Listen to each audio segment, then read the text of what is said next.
My screen Ma'am, is I've visible stopped to you now. all. Now I have started it again. My screen is Yes, visible to you all. yes, ma'am. So performance management and training intervention. It consists of two modules. First module is about performance management system, performance planning, potential assessment, performance appraisal. And second module is particularly about training. So it is about training module, evaluation of training, and how we design a training need analysis. Paper pattern is similar to other theory papers that you have experienced in semester 1 or semester 2. That means it consists of part A and part B. Part A will be for 20 marks. It will be a case study based question. It could be either from module 1 or module 2. And part B will be of for 50 marks. And out of 6 questions, you have to attempt any 4 questions. Each question will be for 12.5 marks. As mentioned, I will be starting with module 2 first. In module 2, it is about performance management perspective to training subsystem, designing training lead analysis, developing training module, and then we have effective delivery of training and then evaluating training outcomes. Let me just also show you your SLM so that you are able to connect with it also. SLM is visible to you all. SLM, could you see the SLM on my screen? Give me 1 minute. Let me just show you. SLM आपको visible है? So I'm keeping it both English and Hindi. Okay, this is a SLM. So in your SLM, lesson number 3, 4, and 5 are from module number 2, and lesson 1 and 2 are from module number 1, right? So side by side, I will be also telling you that which page or which particular topic you have to refer from your SLM when you are studying this subject for more clarity, right?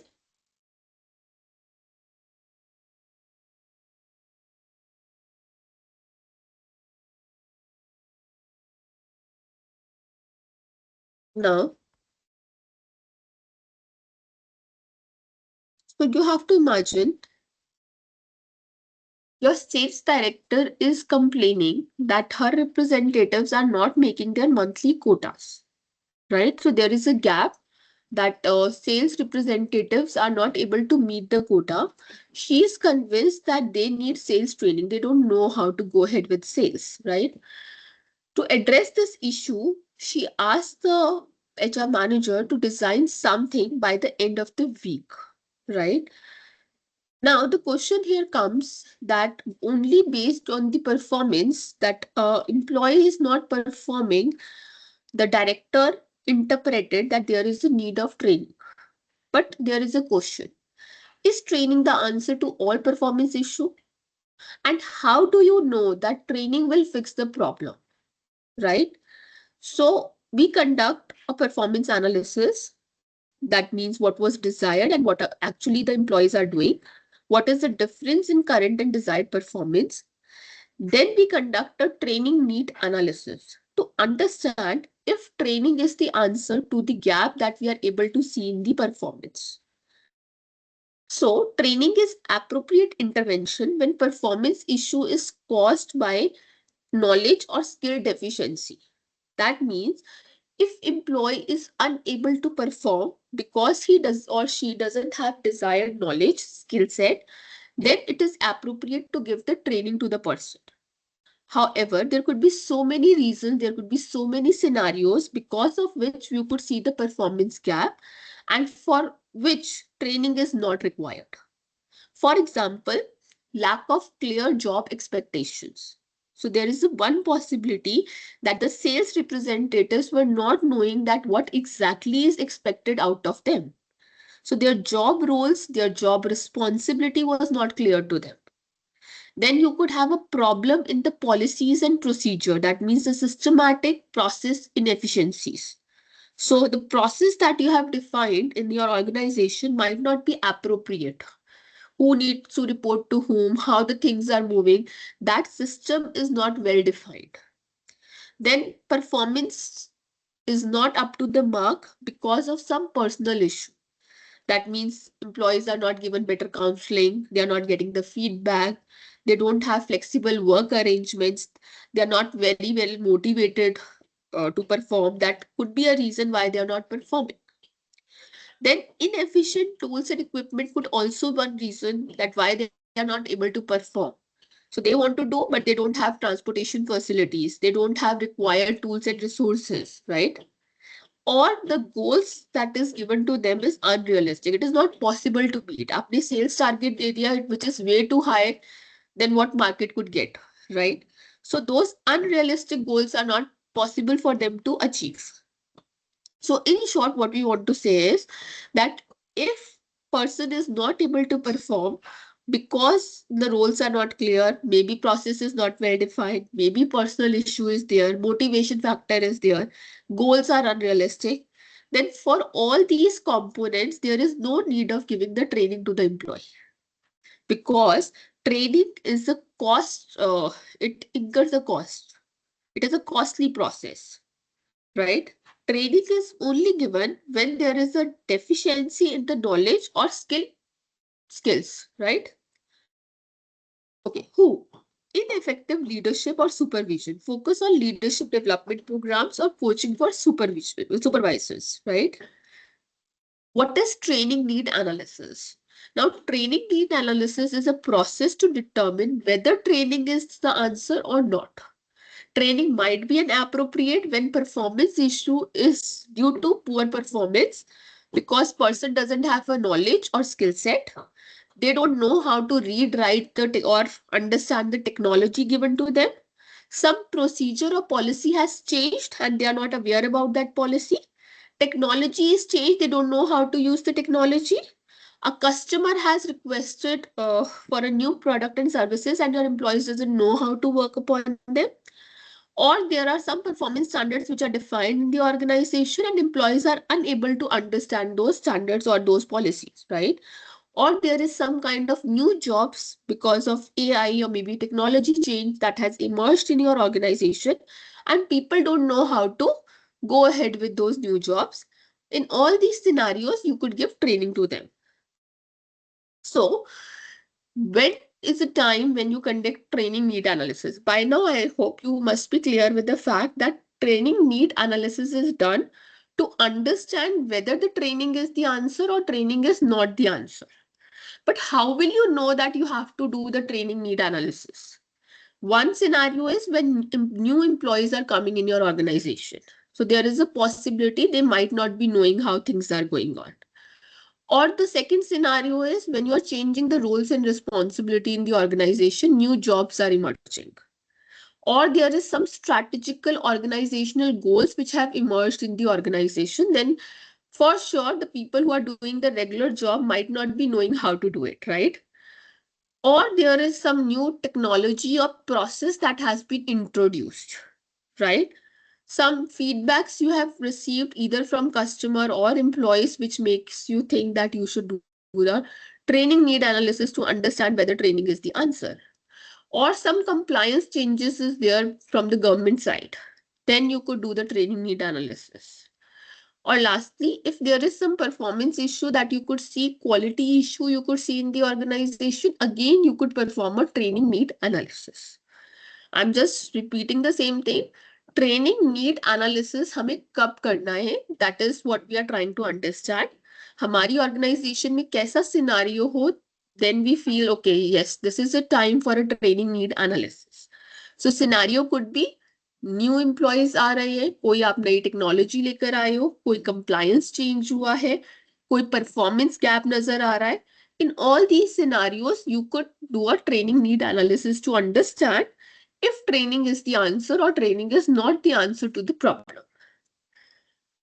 What would offering a solution to a performance problem without conducting training need analysis be like? Suppose we are not doing a training need analysis, then what is going to happen? Let's look into the scenario using this particular case study.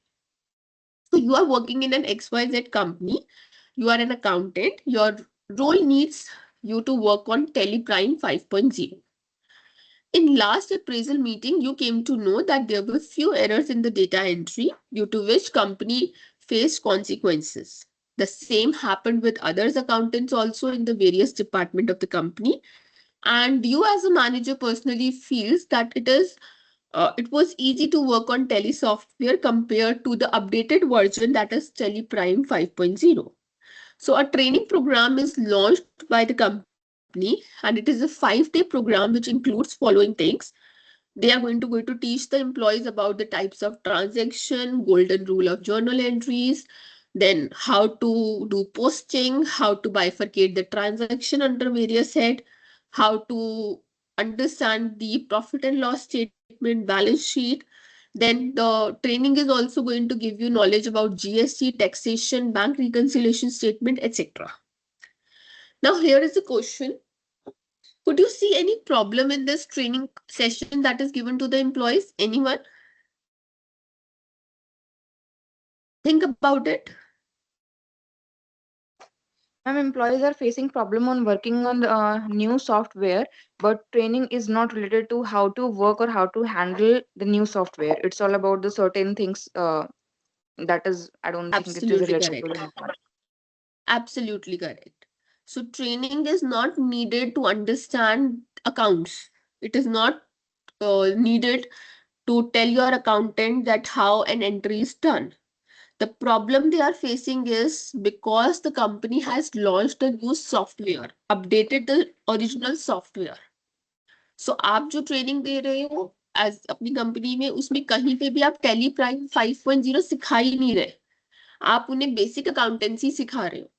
So training need analysis समझने में आपको help करता है. First, if the training is the answer, if yes, then what exactly needs to be trained to your employees? Where is the gap, right? So training need analysis is the first step in the training process model. So what is the training process model is? First step is you analyze, then you design, then you develop, then you implement, and finally you evaluate, right? So training need analysis is the first step where you analyze whether the training is required or training is not required. If training is required, then you design the training module, right? If after designing you develop the clear cut module, what exactly you will be training, and then you give the training. And lastly, you see that what you intended to do and what you have done is same or not. Are you able to achieve any return on the investment or not? So talking about the first step, that is analysis, training need analysis, it consists of three components: organization analysis, task analysis, person and learners analysis. So how you perform a TNA, what is the process? It is also there in your SLM also. First, you define the training objective. That means you outline the purpose, why you want to do the training need analysis. You focus on specific job roles and areas. You ensure alignment with the organizational goal. Very, very important. So if you will be giving the training, which organizational goals, it will be meeting. Then you identify the stakeholders. So whether you want to engage HR people, manager, department heads, employees, who all will be the stakeholders you have to identify. And then through surveys, interviews, observation, focus group, you collect the data to understand whether training is something that is required or not. Then you develop the data collection tool. That means you create a questionnaire, you create a checklist to gather relevant information on skills, roles, and training needs effectively. Finally, you implement the data collection. That means you conduct interviews, observe workplace activities to collect valuable inputs. You analyze this data and then you evaluated that how much cost will be incurred if you will be giving the training and what will be the outcomes. So basically you see the financial implication and potential return on investment to ensure value from training intervention, right? So point number 3, that is select data collection method se lekar implement develop data collection tools. These both are similar in nature, right? So three types of training need analysis are there. First is organizational analysis, where you try to align the training with business strategy and to ensure there are resources and managerial support for training. So very, very important for HR department is that managers, your top leaders should support the training. They should be ready to fund the training. Otherwise, it is very, very difficult to get the money for conducting any kind of training or successfully doing any training. Once organizational analysis is done, then you analyze the task. So here you identify that how important work related task or knowledge is there. You look into skills, behavior, and ability. You determine if the content and activities are consistent with trainee on the job experience or not. And lastly, you see through person analysis who actually needs the training. Who are the trainees, right? So organizational analysis is about, as I mentioned earlier, also appropriateness of training given the organization strategy, resources available for the training, how you will be giving the training and how you will be transferring the training, how much support you have from your managers and peers for the training. You gather the data mainly from senior and middle level managers. Why? Anyone? Organisation analysis के लिए आप data जो collect करते हो वो senior managers या middle level managers से collect करते हो क्यों the reason is because this is the revision class I won't I would be telling you straight away if your senior people know they are giving the data and they understand that something is missing there is some gap then they will be supporting you in the training process otherwise you won't get their support. And the support from seniors is very, very important when you are developing any kind of training module, right? So, is there this is the reason that the TNA step should be accomplished first? Yes. TNA का first step जो होता है वो organizational analysis होता है where you gain the confidence of your top level managers, right? Most of the cases where it happens like this. Then in task analysis, you try to identify, you don't look into people, you look into task. So if you have to perform this task, what kind of knowledge, skills, behavior, and ability is required, right? So here you collect the data from subject matter experts, you the managers, and the employees who are performing the task. So what does good performance look like? This is a question you try to answer when you are doing the task analysis. And last is person and learner analysis. Here you determine that who is the person who is not having the required knowledge, skills, or behavior or ability. So the focus is on the person. You try to identify that who needs the training, who has this deficiency of knowledge, skills, behavior, and ability, right? So here the data sources, you collect data from the learners, managers, और the performance management जो आपकी reports हैं उन सबसे आप data collect करते हो right so where you get the data for the person and learner analysis so you look into a person you ask the question is the person cognitively or physically able to complete the task does the person believe in their ability to complete the task. Does the person perceive any constraint to performing the task correctly? Are the constraint physical or managerial? Does the person understand the level of performance expected? What consequences exist in correct and incorrect task demonstration? Are people receiving timely and accurate feedback about their performance? So you look into these questions, you try to answer to figure out who exactly needs the training. So what are the advantages of training need analysis? Why we do it? First, obviously, it is going to improve the performance. You will be able to identify the training gaps. You will be able to see the focus area that who needs the training, where the training is needed, what kind of training is needed. Then alignment with organizational goal, whatever training you will be giving, it will be aligned with the organizational goals. And definitely this is going to give you support from the top management also. Then cost and resource optimization. As I was telling you, training is a very costly process. So it is going to prevent the waste by targeting training efforts on identifying needs, right? Last is talent development and succession planning. It helps in identifying skill gaps, preparing employees for future leadership role, supports a robust talent pipeline. What are the disadvantages of training need analysis? Why we don't do it? First, obviously, it takes a lot of time and effort. Normally, in organization, it is seen that management doesn't support, training need analysis. Then there is a lot of subjectivity. So you take data from your managers, you take data from employees. So people are giving data. So normally there is a lot of subjectivity. Then when you say that, okay, I will be looking who is lacking knowledge and skills and all this thing when I will be doing the training need analysis. So obviously you will be able to see resistance from the people because they feel threat to their job security, right? Then obviously lack of follow-up and evaluation. So effectiveness of training need analysis results may diminish because you're not evaluating it, you are not taking up the follow-up. And last is cost consideration. So developing and delivering the targeted training program can be very, very expensive.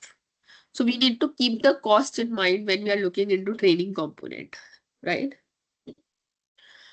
Before we get into training need analysis methods, is there any doubt till here? Anyone?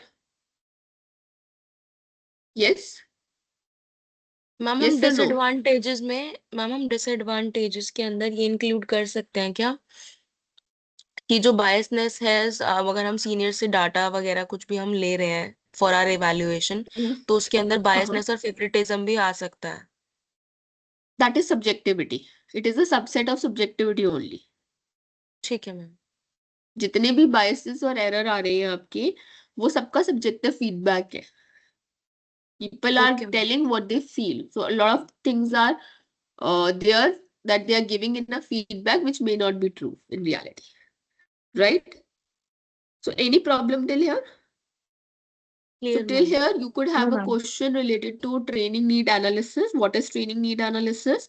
What is the process of training? If I talk about process of training, you should be knowing all these 4 to 5 steps in detail. Because this is the revision class, I'm not digging up everything in that detail, but you should be knowing the complete process of training. You should be knowing what is training need analysis and how it is performed. You should be knowing all the 3 types of training need analysis. Even if it is a broad question, you need to write about it also. Then you should be knowing advantages of training need analysis. You should be knowing disadvantages of training need analysis. Minimum 5 points each, right? Then we have discussed various training need methods in brief above, like observation, questionnaire, interview, focus group. So you should be knowing what it is and pros and cons of each method. So a question could be like this, okay, what are the training need methods? Or you are when you are explaining the process at that point also you could talk about the methods and you simultaneously you could talk about the pros and cons. Because in your question paper, each question is for 12.5 marks. So if even if the question is about training need analysis, you should be explaining in detail about different components of training need analysis. Here I'm covering things in brief. When you go with observation methods, it generates data relevant to work environment. So work interruptions and biases will be somehow reduced. This is the plus side of it, but it requires a skilled observer, right? So employee may act differently when people are observing them, and it is a very very time consuming process. एक person आपको देखता जा रहा है आपकी job में, right? So you need to hire that one एक person. Questionnaire, a good part of it is inexpensive and you could get data from too many people. But cons and the limitation side is that you could only collect limited information and anonymity concern is there. People avoid giving what they feel in the question. Interview, very good. It covers the detailed things and you are able to explore more about the from about the data that you are collecting. But it is very time consuming and when you take interview of too many people, it is very difficult to analyze it. Focus group is very complex, and when it is a controversial issues, people are not coming forward. It is a very good method. Again, very time consuming, and people may resist to participate, right? Talking from your SLM point of view, page number 85, 3.6, you have process for training need assessment. Then this is a tentative process, right? In different books, you could have one thing plus, one thing minus, that is okay. But starting point will be always to define the objective, and last will be to evaluate the training need analysis, right? Then 3.7 is covering advantages and disadvantages. Then in your SLM page number 83, types of training need assessments is there. And when you will look into 3.3 and 3.4, performance and trainings are connected. How performance is connected with the training, the complete portion is explained there. So you could go through your SLM. The next topic is very important, that is developing training module, right? What is a training module? A training module is a unit of content designed to teach a topic in the most organized and a coherent way possible. In other ways, training module focuses on teaching a specific skills or a piece of knowledge, such as learning how to use a new tool or improving the competencies in a particular area. So why we go with training modules? What are the objectives? If you have to transfer a knowledge or you have to develop the skills, then we prepare the training module, right? Give me 1 minute.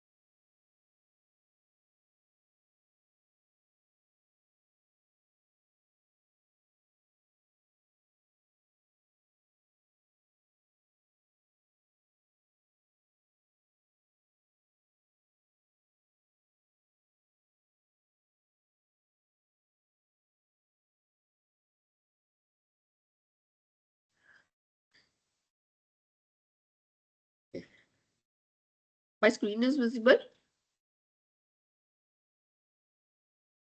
Yes, my screen is visible. Yes or no? Yes, ma'am. Yes, ma'am. Yes, ma'am. Okay. So the objective of training module is to transfer the knowledge or to develop the skills. From the examination point of view, all the 12 steps of designing the training module is very, very important, right? In different books, you could have different steps. किसी में आपको कुछ मिल जाएगा, किसी में एक आधा step merged होगा, separate होगा. That is okay.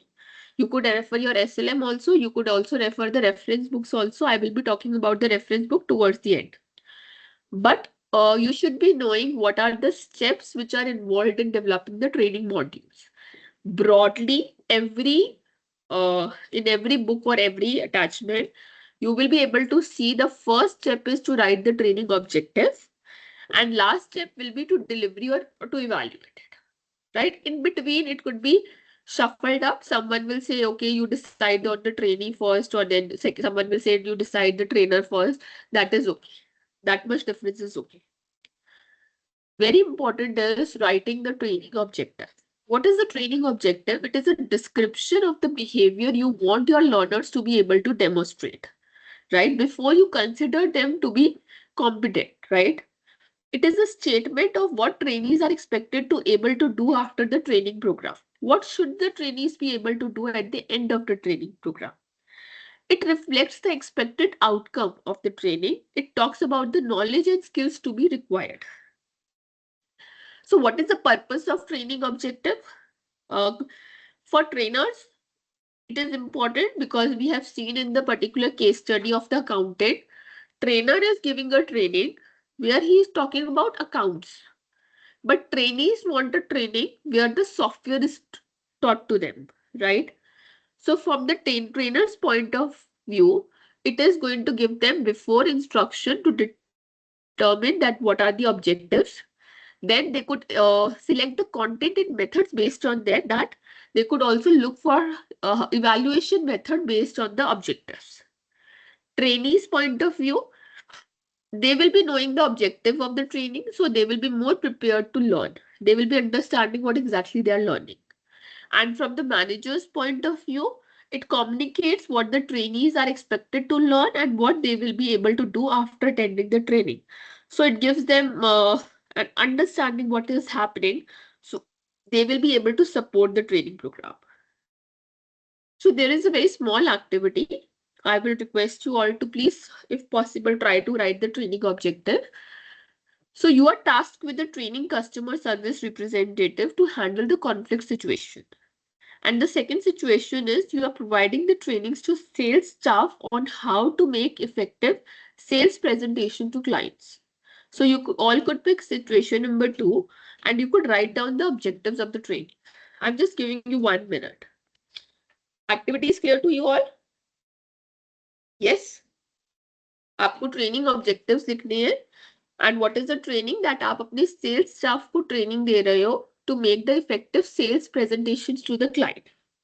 And second scenario में आप ट्रेनिंग दे रहे हो अपने कस्टमर सेल्स रिप्रेजेंटेटिव को so that they are able to handle the conflict situation. I am just giving you 1 minute. Try to note down the objective. What will you write down in the objective for this training program?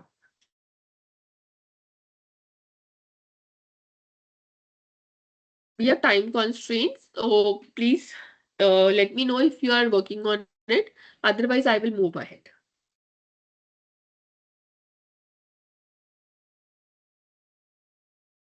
Are you writing down the objectives? Anyone? Yes, ma'am. Yes, ma'am. Or should I move ahead? Okay, so just 1 minute. This is going to give you a hands-on experience about what you are doing. And this is the only thing where, which you should be knowing very clearly when it comes to hands-on activity.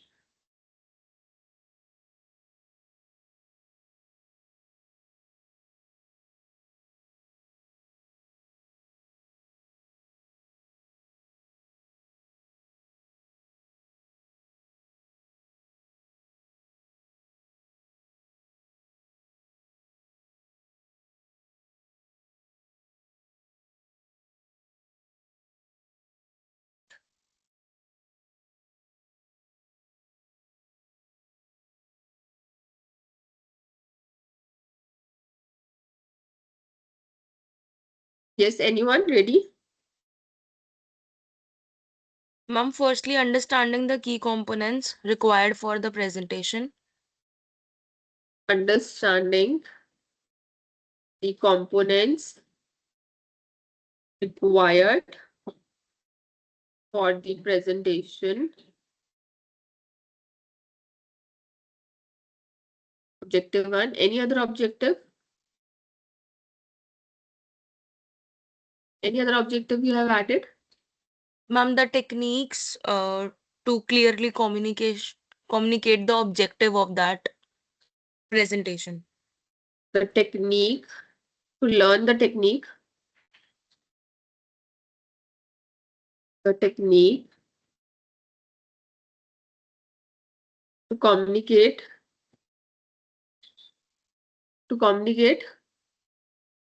Ma'am, the message of the presentation. message of the presentation. Ma'am, to equip staff with the necessary skills to deliver With client focus. necessary skills. Anything else? Ma'am, speaking confidence As should be encouraged into the staff. to encourage staff to speak confidently.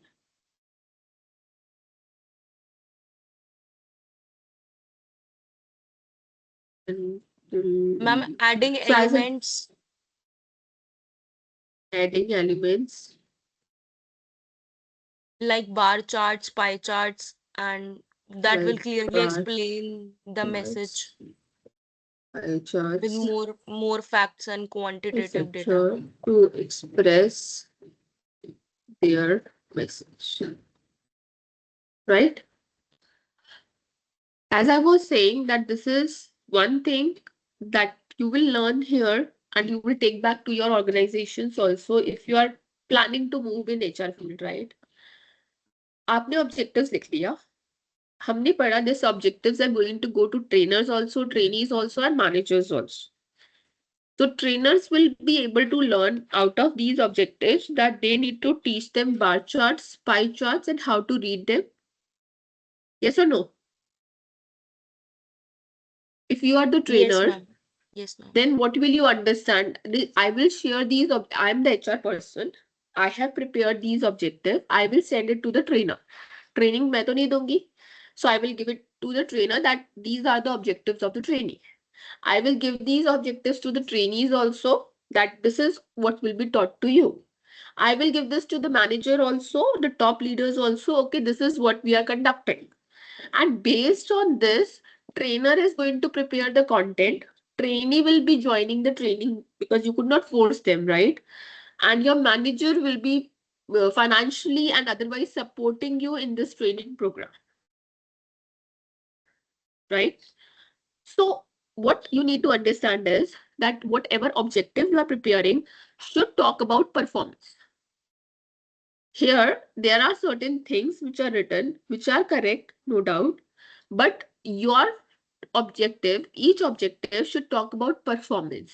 That is, what the trainee will be able to do after the training. अगर मैं एक accountant हूँ और आप मुझे training दे रहे हो, then after the training, what I will be able to do?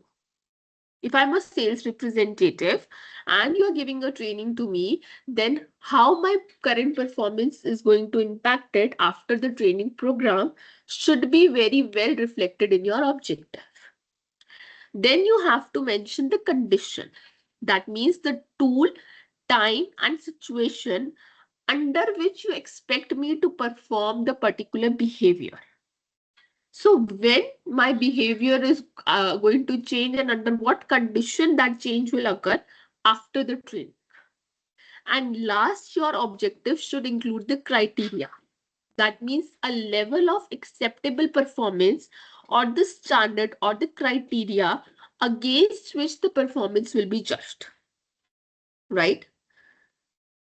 So, three parts are there when I talk about training objective. First is description of performance. What do I want my trainees or students to be able to do? Second is the condition. What are the important conditions or constraints under which I want them to perform? What the learners will be provided or learners will be denied. And last is how well must trainers perform, learners must perform for to be satisfied they have accomplished the given objective. Here I have written it.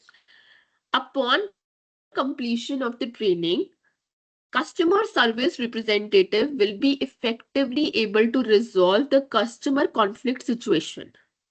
That is performance. Via phone or email, that is condition.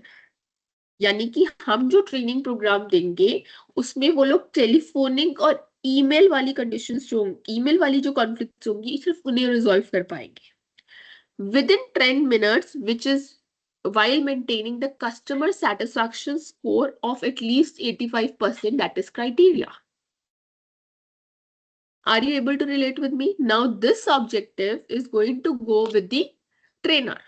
Now what the trainer is going to understand कि उसे emails लिखना सिखाना है because email के through you will be able to resolve the conflict situation.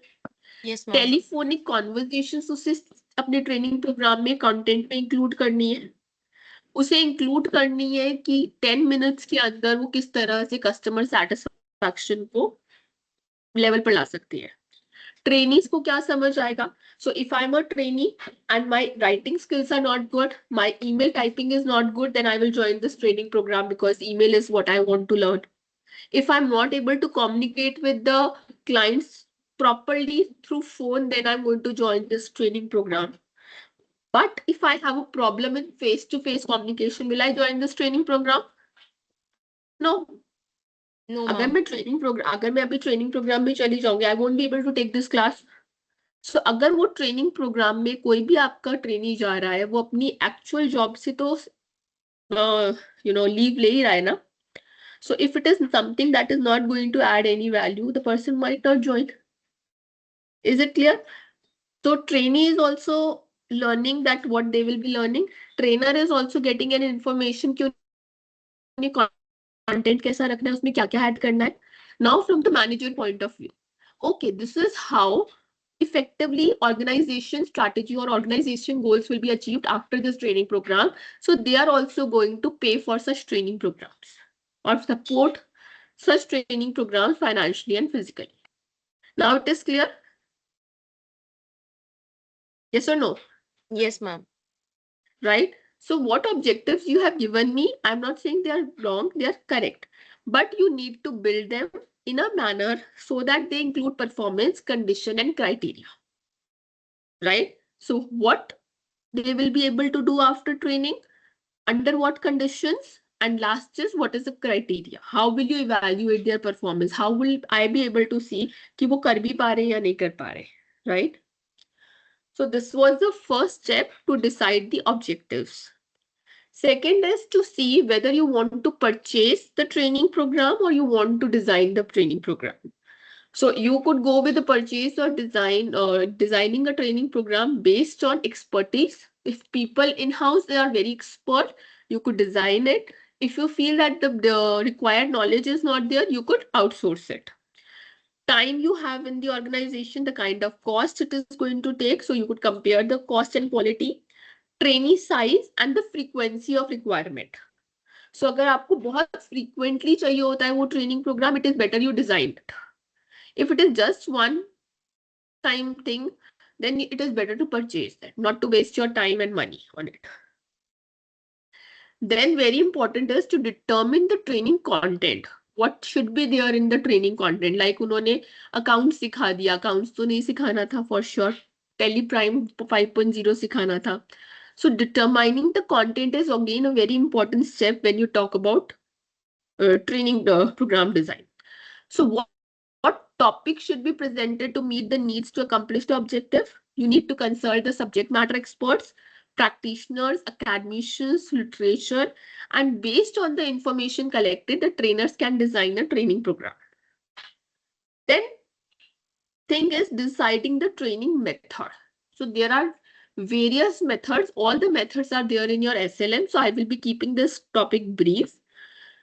Broadly, there are off-the-job training methods and on-the-job training methods. Off-the-job training methods में आपको अपनी current job से थोड़े time के लिए break लेकर एक अलग setting में जाना पड़ेगा and then the training will be given to you. Like a lecture, maybe games, maybe case, simulation, exercise, role play. And on the job training method, when you're actually performing the job, side by side, you are taking the training. So it is job instruction, job rotation, coaching, mentoring, etc. Then it is a self-paced method. वो आपको एक module दे देंगे, वो self-paced manner में, as per your convenience, you could use it and you could learn. जो आपके training modules online चलते हैं. So in brief, I am covering again, as I mentioned, you could go through your SLM. Job instruction training is a step-by-step instructions are given to you. It is practical, cost-effective way of training, which gives you immediate feedback, but it is time-consuming and it heavily depends upon the trainer's skills. Job rotation is again an on-the-job training method where you are rotated to different jobs within an organization, so that you could understand that how people who are related to your job are performing their job. So you get the broad skill set. It is obviously going to enhance the flexibility and it is going to give us a scope of career development, but it is very costly and time intensive. Why? You will be moving to different job again and again. You will be learning how to perform that job. Apprenticeship is skill-based work, right? That people are learning when they are performing with the superior, right? So it gives you specialized skill to perform a particular skill-based job, but again, it is time-intensive and requires significant resources. Coaching is a personalized ways in a where the person is guiding you to improve the performance and skills. This helps you in building the confidence and it provides you continuous feedback. But the disadvantage is it depends upon the coach capability. He might not be able to coach you in the manner which is required. Mentoring is different from coaching because it is a long-term guidance where you just try to not only build a professional, but also you try to personally develop a person. So deep insights and growth is fostered in this method, which is the advantage side of it. And the limitation is that it is informal and not always very structured. So it depends upon the mentor you are getting. Off the job training, as mentioned, you won't be performing the job, you will be going to some other space where you will be getting the training. So one is lecture method. So theoretical way where the large group is given the knowledge, very cost effective for the large audience, but it is a passive learning. You don't engage the people much. Audio visual is the use of multimedia tools when you enhance the understanding. So again, it is very engaging and suitable for the remote learning, but it could lack interactions. Conference method, where you go for group discussion, workshops, networking, and sharing learning. So for promoting industry specific insights, it's a good way that you conduct a conference. But sometimes where the individual needs are not addressed using this method. Role playing is a way where the participants participate in a scenario with problem solving skills are developed through this method. So it improves empathy and communication, but sometimes it feels artificial. Simulation is that you replicate the actual scenario in a risk-free setting. So it is very good for complex and high-risk environment, but this developing that setup is very, very expensive. Two types of trainings are there. One is vestibule training. Second is simulation, which looks very similar, but they are different. For a vestibule training, a car manufacturing plant set up a mock assembly line where trainees practice assembling car parts using actual tools and equipments before working on live production line. So vestibule is creating a exact thing, the real thing that you are doing, but in a mock way. Simulation is creating a scenario similar to reality. So airline pilots undergo flight simulator training to practice handling emergencies like engine failure, extreme weather condition without risking real passengers or aircraft. Next step is that decide on the trainer. So once you have decided which method of training you will be using and what content you will be teaching, then the next is that you have to decide that who will be the trainer, right? Uh, Give me 1 minute. Sorry for the interruption.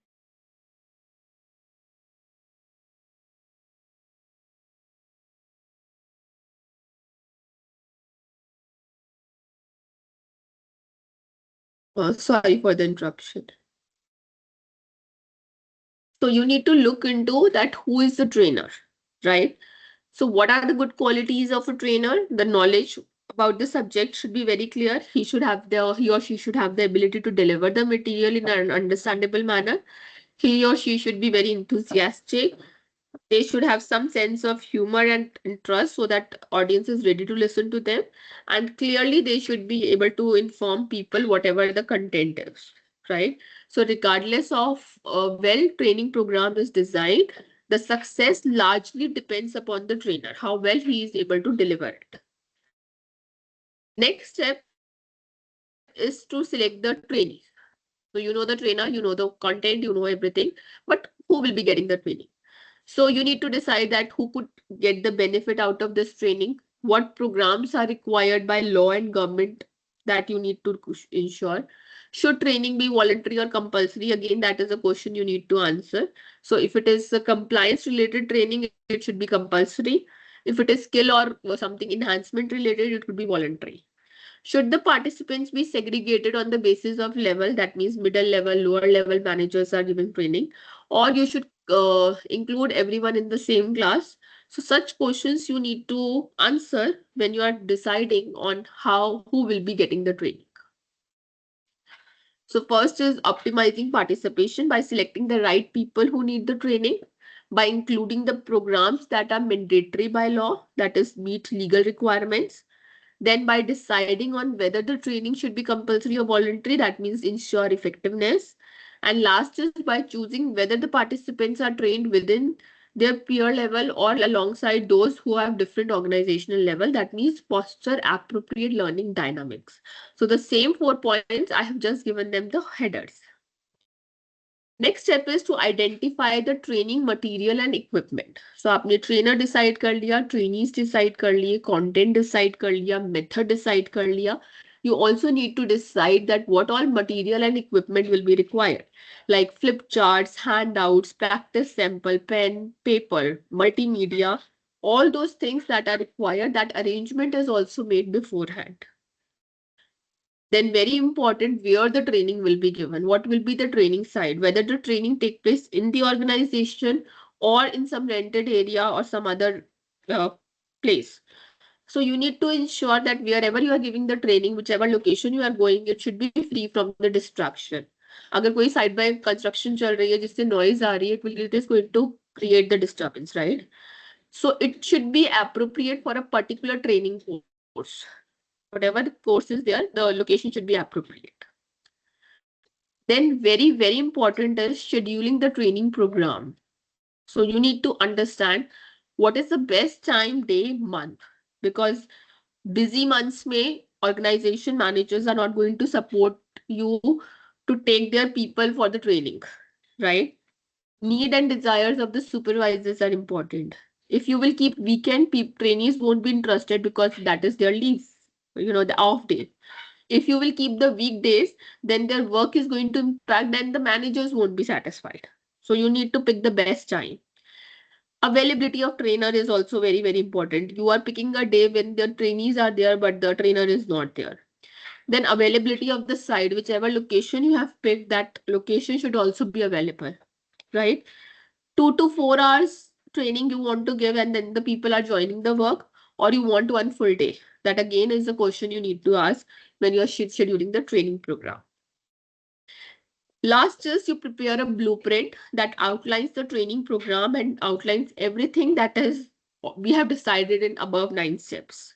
So that means which organization, which department, what is the title, who is giving the training, at what time the training is given, who are the trainees, where the training is going to take place, what are the training objectives, what is the requirement, what equipments will be there.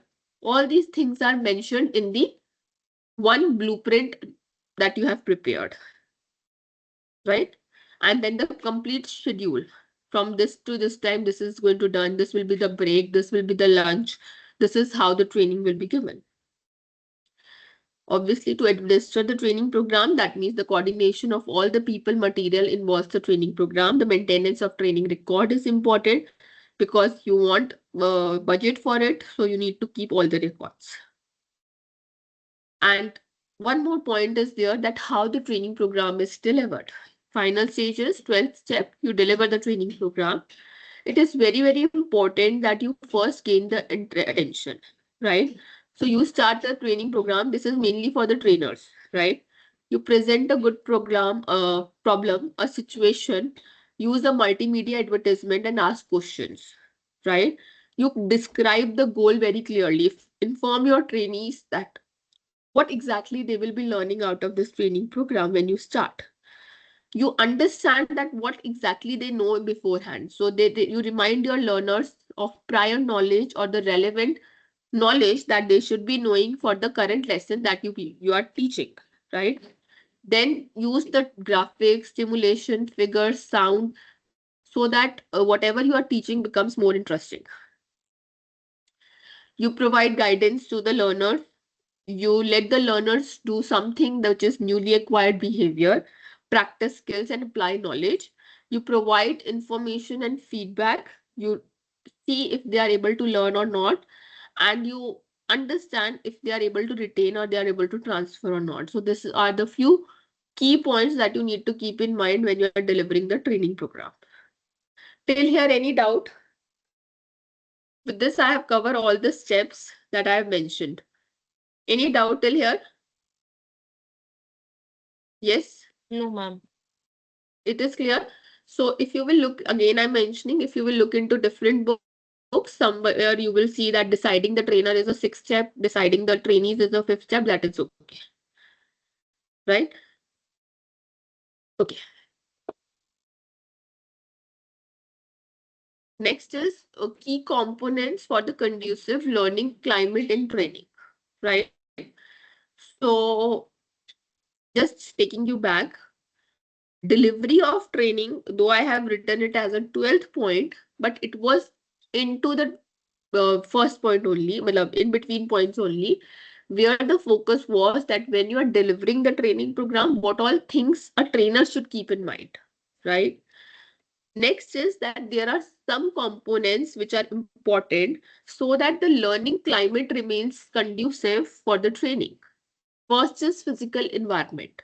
So the sitting arrangement should be comfortable, lighting should be proper, ventilation should be proper, and minimum distraction from the environment should be there. Psychological safety should be there. That means participants should feel and encourage that they could share their ideas, they could ask questions, they could make mistakes. No one is judging them, there is no criticism. That psychological safety should be there in the mind of your trainees. Objectives should be very, very clear. They should be understanding what they will be learning, right? Active participation. So they should not be the passive listeners. Actively, they should be able to participate. Trainers should be very, very supportive. So they should be approachable, knowledgeable, willing to provide guidance, taking the feedbacks from the learner. Content should be very, very engaging. It should not be one side passive delivery. It should be engaging content. Then the feedback mechanism should be very timely. That means constructive feedback should be given to the learner so that they are able to understand the progress and improve. Last is inclusivity. That means you should create an environment of inclusivity that respects diversity and ensure that all types of participants feel valuable and they are able to contribute effectively, right? So in module 2, I have covered, in brief, I have covered the points that I have highlighted. We are only left with the last point, that is evaluating the training outcomes. So in evaluating the training outcomes, we will be discussing, there are 2-3 models. You could go through your SLM last lesson. I will be discussing the very popular method, that is by Kirkpatrick evaluation model, right? Till here, I'm believing there is no doubt, right? Yes or no? Yes, please. Yes, ma'am. Right? Yes, ma'am. So Kirkpatrick evaluation model is very, very popular. It was originally outlined in 1959 and it remains a popular method for analyzing and evaluating the efficiency of training programs at different stages of the learning journey. So basically it has 4 levels. Level 1 is reaction, level 2 is learning, level 3 is behavior, and last level is results. So what is reaction is that once the training program is done, right? The very first step is when you look for the reactions of the learner, how they are reacting, right? So इसमें हम basically क्या करेंगे? Anyone? Anyone? Interview, one-to-one conversation interviews, and feedback, some questionnaire. Feedback form. Yes. So basically the very popular way of taking it is that you just circulate a questionnaire and you post training. Once the training program is done, you circulate the questionnaire to see the feedback if the people are feeling satisfied or not. This is the reaction, right? It simply measures that how participants react to the training and how satisfied they feel after the experience. So if I have given a training or I have taken a class, the first thing I ask you is, okay, was it good? आपने कुछ learn किया? And if you are happy and you are giving me good reaction, that means the reaction is good. That is level 1 of evaluation. In the level 2 of evaluation, you assess the extent to which participants are able to gain the knowledge. Maybe I had fun activities. Too many fun activities were there. You all enjoyed those fun activities. But the objective for which I took the training program, you were not able to learn that knowledge. So level 1 pe to you are very happy.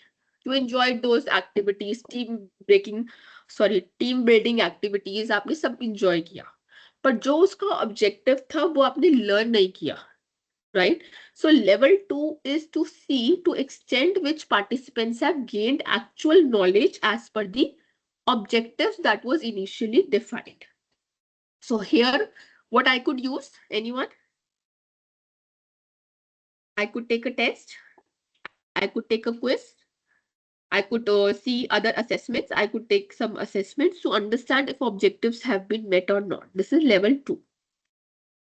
Level 3 is it evaluates the degree to which participants are able to transfer the learned knowledge to the actual job.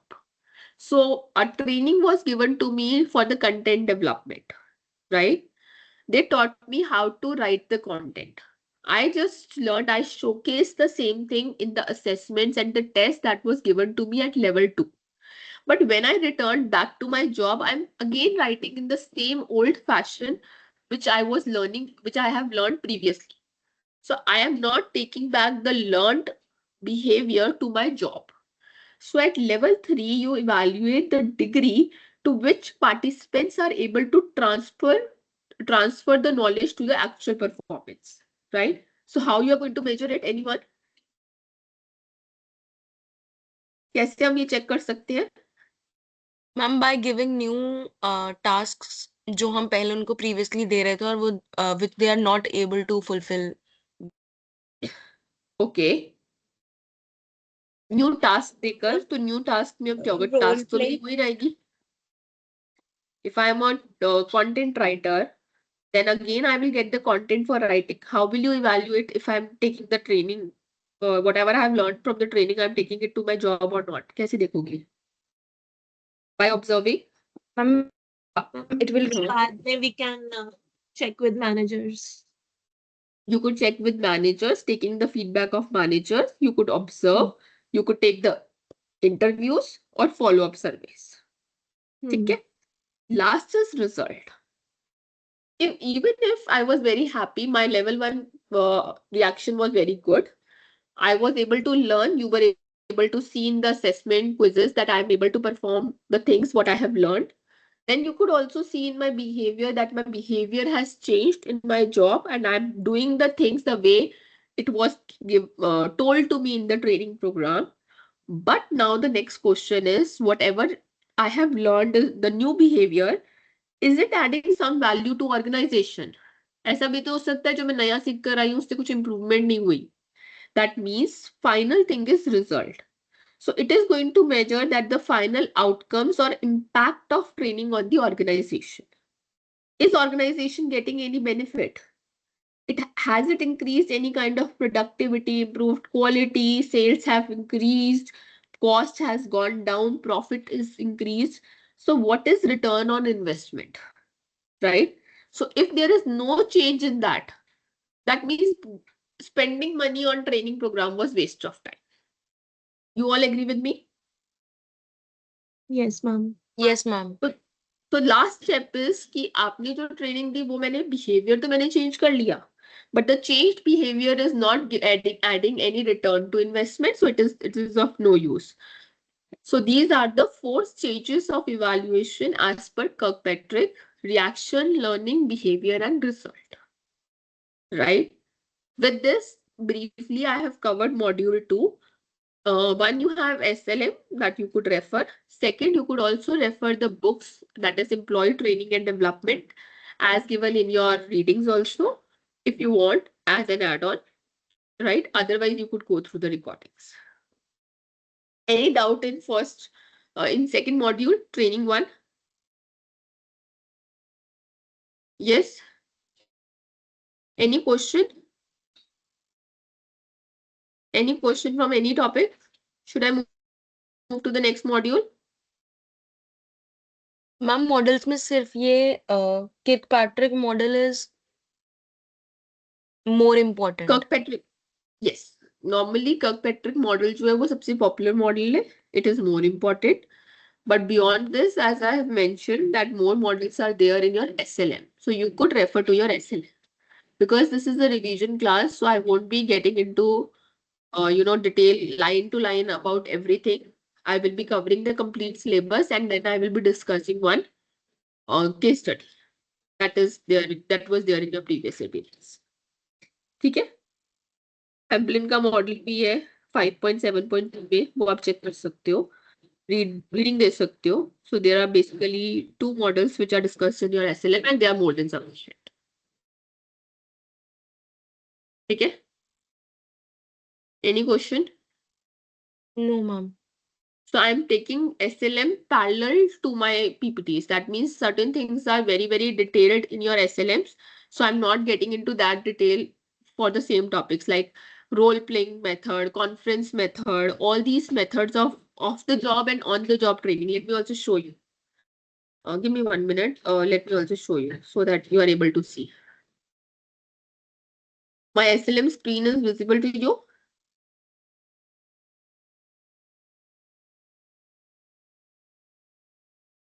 Yes, ma'am. ठीक है अब of the job training में मैंने I have only kept one slide right so of the job training methods में you have all the methods you could look for these methods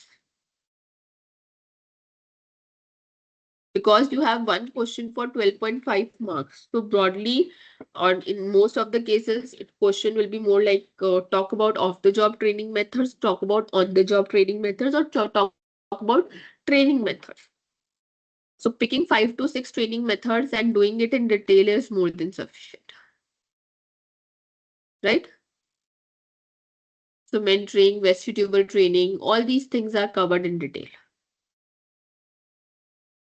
Right? So coaching is also there, mentoring is also there. So I'm not covering this again and again. Right?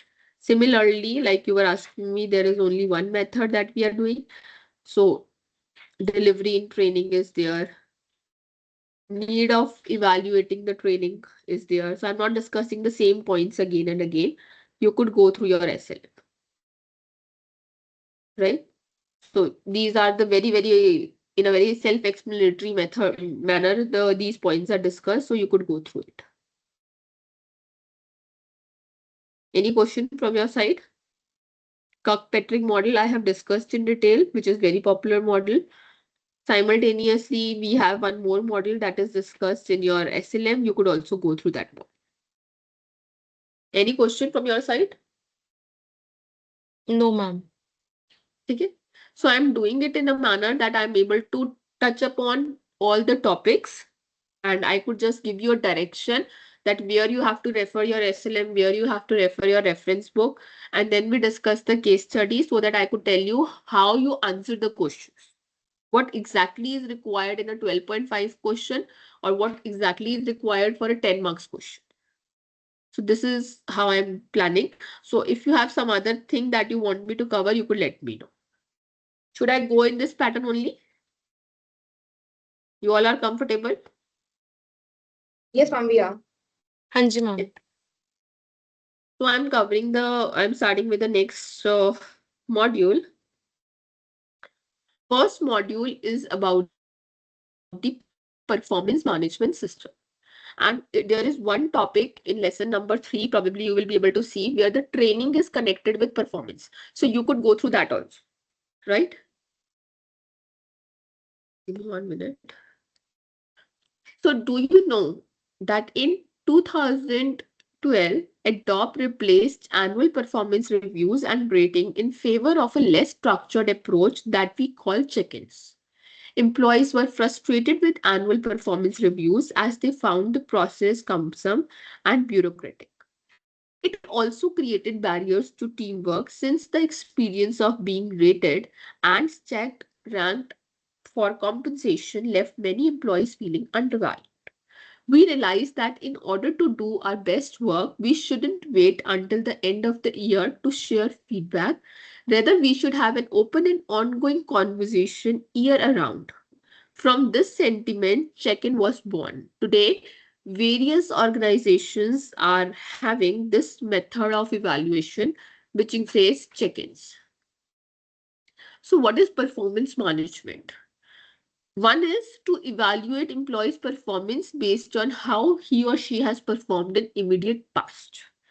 Second definition says that it is a continuous process that involves communication, collaboration between employees, supervisors to improve employee performance and align it with the organizational goal.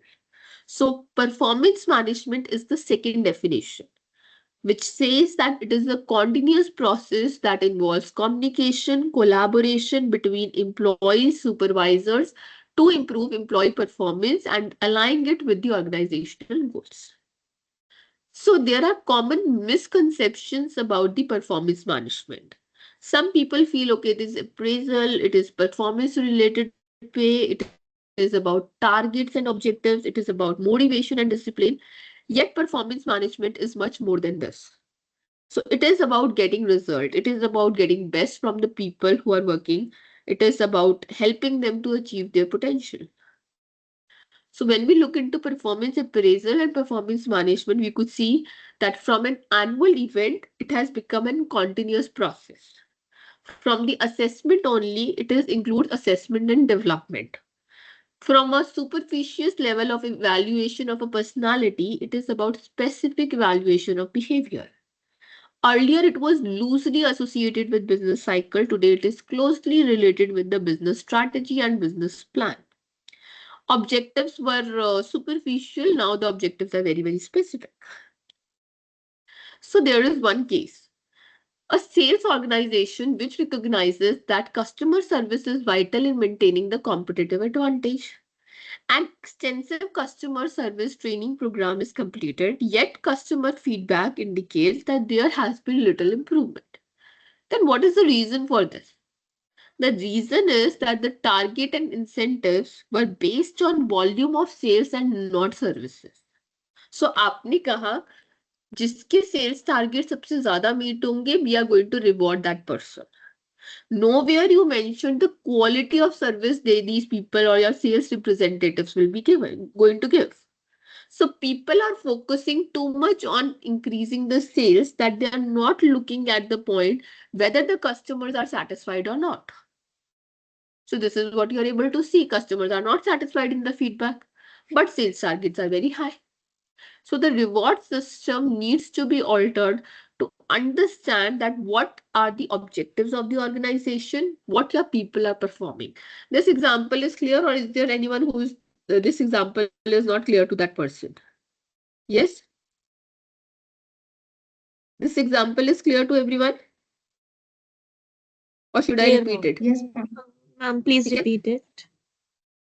So basically आपके पास एक sales representative का group है, ठीक है? आपने उनको target दिया, objective दिया कि आप अपने सेल्स टारगेट्स इंक्रीज करो, जिसके सेल्स टारगेट सबसे ज्यादा मीट होंगे आप उनको रिवॉर्ड करोगे, आप उनको बेटर कमीशन दोगे, बेटर सैलरी दोगे, बेटर इंसेंटिव्स दोगे।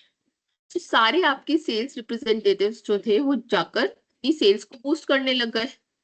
अब in order to just increase their sales, sometimes they neglected the fact whether the customers are satisfied or not. तो वो कस्टमर्स की सेटिस्फैक्शन को नहीं देखते थे, वो फोकस करते थे किसी भी तरह से सेल्स को इंक्रीज किया जाए. That is what objective was given to them. So towards the end, you observe that your customer feedback is indicating that there is no improvement. Customers are not happy with the kind of services given to them. अब ऐसा क्यों हुआ? ऐसा इसीलिए हुआ because you gave the target that was based on volume of sales, not based on quality of service. So when you are making your performance management system, you need to be very, very sure कि जो भी आपके organization के objective है, performance criteria जो हो उससे connected हो. Now it is clear? Yes? Now it is clear, Yes, ma'am. right? So performance gets management gets to the very heart of the organization. It needs to reflect and support the organization culture, strategy, and style.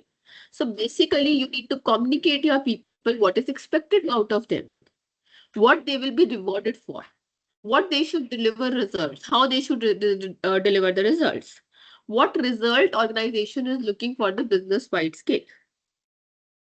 Now there are things that performance management system. This is a structured framework used by organization to monitor, evaluate, and improve employee performance. It is a formalized structure or a framework within an organization used to implement performance management. It includes tools, procedure, metrics for evaluating and improving employee performance. So performance management and performance management systems is different. Management is what and why, and system is how. तो performance management का क्या मतलब है? The overall process of planning, monitoring, and improving the performance to achieve the organizational goals. It's an approach. And management system, it includes tools, methods, and procedures that are used to carry out the performance management. It is a framework. So, kya or what and why explains your performance management, and how the framework portion is explained by your performance management system. So why performance management system? Why I need a performance management system? Why I need such tools, methods, and procedures or framework in an organization? I need it so that I could make better decisions. I could achieve the strategic objectives. I could improve the production and productivity. I could engage my employees. I could evaluate the performance objectively and consistently. So performance management system has fourfold purpose. First is strategic communication. Give me 1 minute. Just what happened?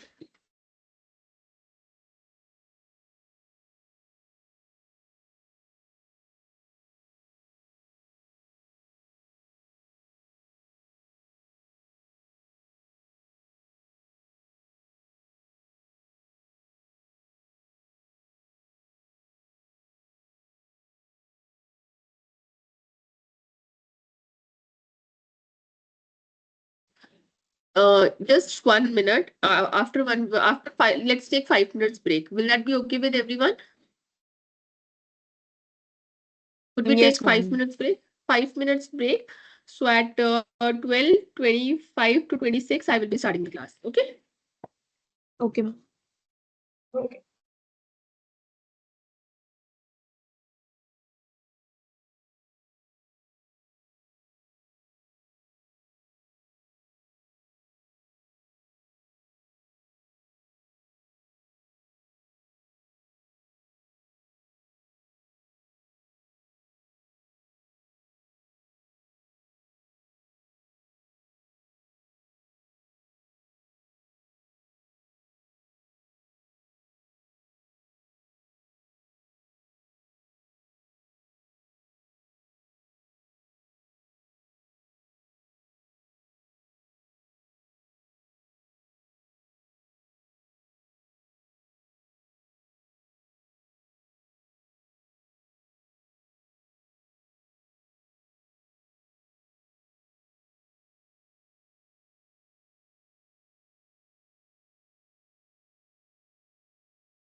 Should I start?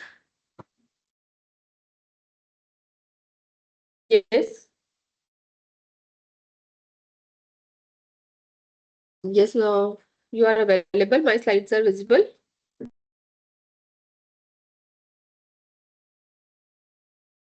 Yes, ma'am. Okay. Let me just share my slides again.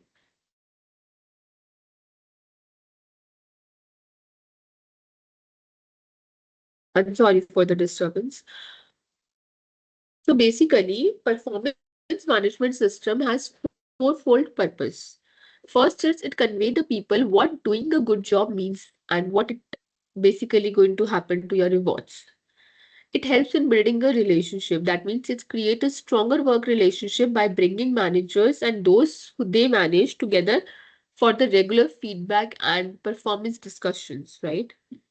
It is going to provide a performance feedback as the basis for the joint analysis of strength, weakness, and areas of improvement.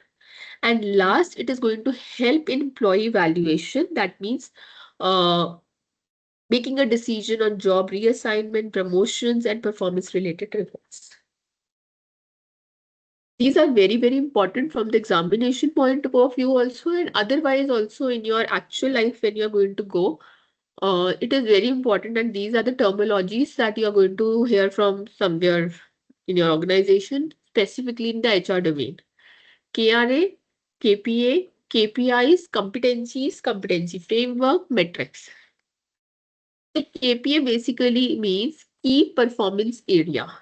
It refers to the high level area of an organization that are critical to its success. KRA means key result area, that is a broad area of focus that contribute to overall organization success. So KRA are typically more qualitative than KPIs. And KPIs are the performance indicators, that is quantifiable measures that evaluate the success. KRA refers to critical areas of outcome that an organization or employee must focus on to achieve its objective. It outlines the primary responsibility and goals. अगर आप किसी job में जाते हो, what is your primary responsibility? What goals you have to achieve in the organization that are reflected in your KRAs. So the purpose is to identify the main outcomes that contribute to overall success of the role given to an employee. For example, a sales manager KRA could be to increase overall sales revenue. KPA is a specific area that is within the KRA where performance is measured. So it focuses on the aspect of task or job or project that is crucial for success. So it is going to provide a framework for evaluating performance in specific area that impact KRA. Within the KRA of increasing sales revenue, KPA could be customer acquisition. KPI is a quantifiable measure. It demonstrates how effectively an individual, team, or organization is achieving the key business objective. So KPI are the quantifiable metrics. So it is going to give you clear success against specific goals, allowing for performance tracking and assessment. For example, achieving 10% increase in new customer sign up per quarter could be a KPI. So here are some examples I have kept for KRA and KPI. For example, KRA could be to improve employee satisfaction and address employee concern, and customer retention rate could be KPI. Similarly, developing staffing strategy that attract right talent could be a KRA for HR manager, and number of employees who are promoted could be a KPI for the manager. Similarly, building an effective sales team could be a KRA for marketing, and total sales volume could be for sales manager. KRA basically means what results you need to achieve. KPA is where you need to focus your efforts on. And KPI is how your performance will be measured or progress will be seen. For example, key results for a marketing manager could be to increase brand awareness. अगर brand awareness increase हुई, that means you have met your KRA. For the same marketing manager, KPI could be digital marketing campaigns. So rather than physically putting the hoardings and all, digital marketing campaigns is the performance area. So digital footprints of a company becomes strong, your KPIs is met. And KPI could be number of website visits per month or social media engagement rate. That means key performance indicator. The difference between the three is clear? Yes or no? Should I move ahead? Yes, ma'am. Right? Next, we have OKRs, objectives and key results.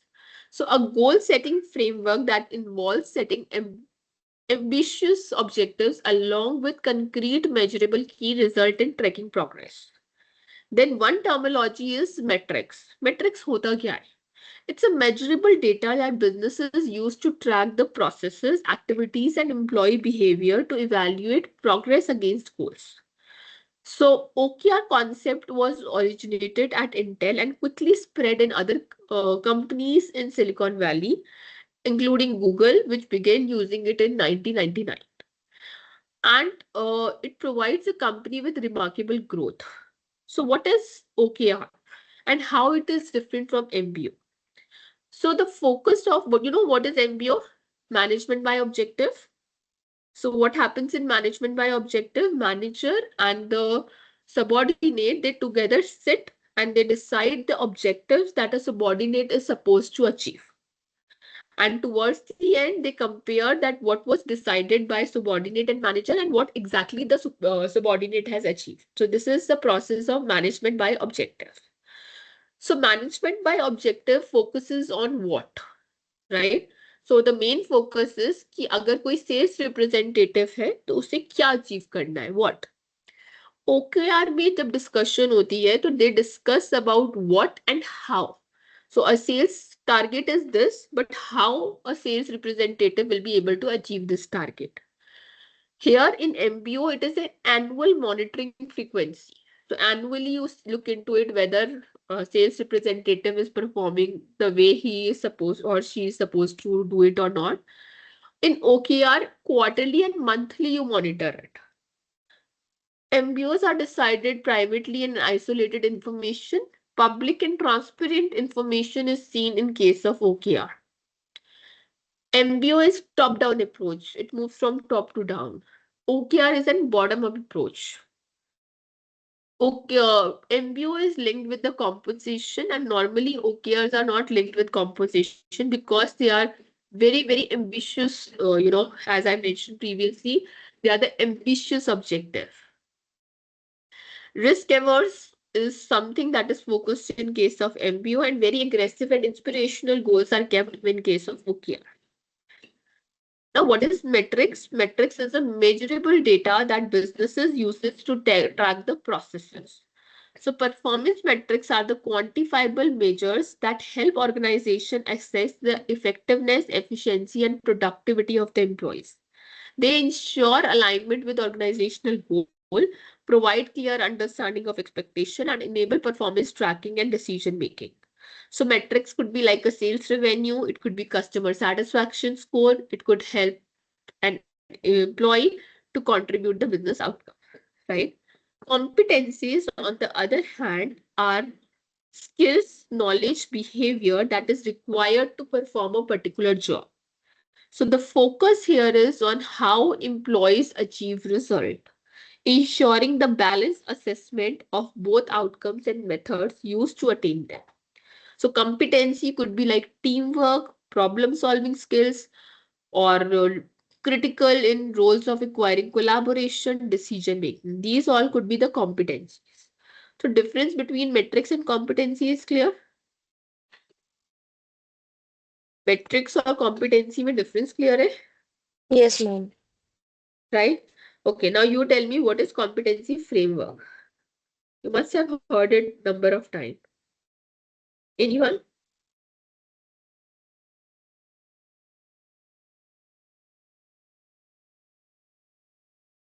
Anyone could tell me competency framework.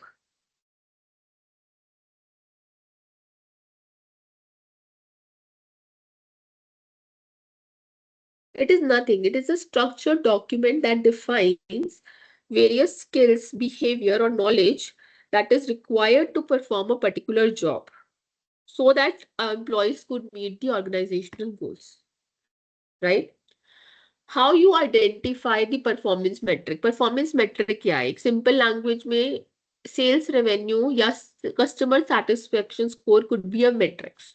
So आपकी organization customer satisfaction score देखती है to see whether the employees are performing or not. So it becomes a performance metrics. So आपकी customer satisfaction score is a performance metrics. How will you identify it? First is by understanding the organizational goals. So you begin by analyzing the organization mission, vision, and strategic objectives. You align the performance metrics with organizational goals is crucial. This alignment ensures that every employee efforts contribute directly to achieving organization strategic objectives. So you understand the strategy, goals, and objectives of the organization. Then you define the key performance areas, KPA, KRAs, and KPIs. I've already explained in detail. So that is going to give you an idea. KPIs are going to give you an idea that what are your performance metrics. Then you could break down the job responsibility. So you could see that if the teaching is a job, faculty job is there, what is the job description, what are the core responsibility given to a person in this role, and then you break it down. Similarly, for a software developer, metrics might include lines of code writing, bug resolution rate, project delivery time. Then you could consult different stakeholders. So managers might prioritize metrics like team efficiency, while employees might highlight metrics like task clarity. So different stakeholders who are related to a particular job could be consulted to understand different metrics. Then you could focus on measurable outcomes. So if I say good teamwork, what is good teamwork? How will you measure good teamwork? It is very vague indicator. So rather you could see number of collaborative projects a person has completed. If 10 collaborative projects a person has worked in, then he is a good team player, right? Or whatever is defined in the industry, you could really keep your benchmark against that, right? So you research industry benchmark and standards to ensure your metrics are competitive and aligned with market practice. Any doubt? Yes, any doubt in this? जिसको performance metrics नहीं समझ आया? How many of you have not understood what is performance metrics? Is there anyone who has not understood performance metrics? Is it clear? Should I move ahead? Yes, ma'am. Right. Then how to identify competencies, right? One, I have already explained you competency framework. So some companies, almost all companies rather, they establish a competency framework which includes like communication, leadership skills, decision making skills to ensure the alignment with the organization needs. So you could consult your managers, employees, HR to determine the essential competencies required in your particular organization, right? So market benchmarking, strategic goals, behavior and functional skills are seen. All these are done to identify the competencies. What should be considered while defining performance metrics and competencies? When you are defining the performance metric or competencies, what do you have to consider? So one thing is that the metric should be specific, that is SMART. Specific, measurable, achievable, relevant, and time bound, right? For example, increase sales by 10% in next quarter. Qualitative versus quantitative. So you combine qualitative number of units sold with quantitative with qualitative. That means customer satisfaction rating to get the holistic view of performance, right? Similarly, when you are looking for the competency, clearly define the competencies and give a clarity how it looks in practice. For example, leadership competency. So ability to inspire and motivate team members to achieve high performance. Communication competencies. Effectively convey information, ideas, and expectation through various communication channels. So you have to define what you exactly mean by that competency, or what exactly the competency looks in practice. How a well-defined metrics improves performance, right? So first is clear expectation, right? Well-defined metrics provide employees with clear understanding of what is expected, helping them to focus on priority tasks. For example, a sales team with the metrics to increase monthly revenue by 15% will 15% will prioritize efforts on high-value leads and effective closing strategy. Second is motivation and accountability. Metrics creates a sense of ownership and responsibility by linking individual contribution to tangible outcomes. So offering bonus for achieving this much KPI, right, is going to motivate people, motivate your team. Performance monitoring. So metrics enable regular tracking of progress. So you could timely intervene and improve the process. So in customer services, monitoring metrics like average response time help identify delays and implement corrective action. It is going to make your decision making better. So there will be a data in your hand which is going to tell you, okay, this is how things are going on. You will be in a better position to make better decision. So manufacturing unit tracking defect rates can pinpoint inefficiencies and implement process improvement. Last is alignment across levels. So metrics align with goals to ensure departments or teams are working together on a common objectives. So a company goal could be to enhance the customer satisfaction. They might translate it into department level KPI, like improving net promoter score for customer service. Now, why metrics and competencies are important? We have read too much about metrics and competencies. Why it is important? First is alignment. So one thing is very, very important, that for every organization, goals and objectives are different. What are the vision, mission, goals, and objectives of an organization is different. So metrics and competencies help employees connect with the goals and objectives of the organization, right? So it is very important. Next is development. It highlights areas for improvement, and it helps you in developing your training programs that we have already studied in module 2. And last is peer assessment. It provides a comprehensive evaluation by combining measurable outcomes, right? That is metrics with qualitative aspect also, that is your competencies.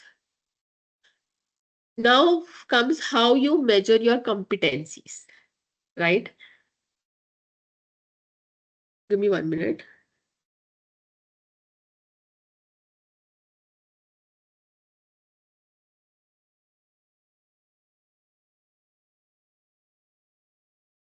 So how you measure your competencies, when you say leadership skills, when you say team player, how you measure it?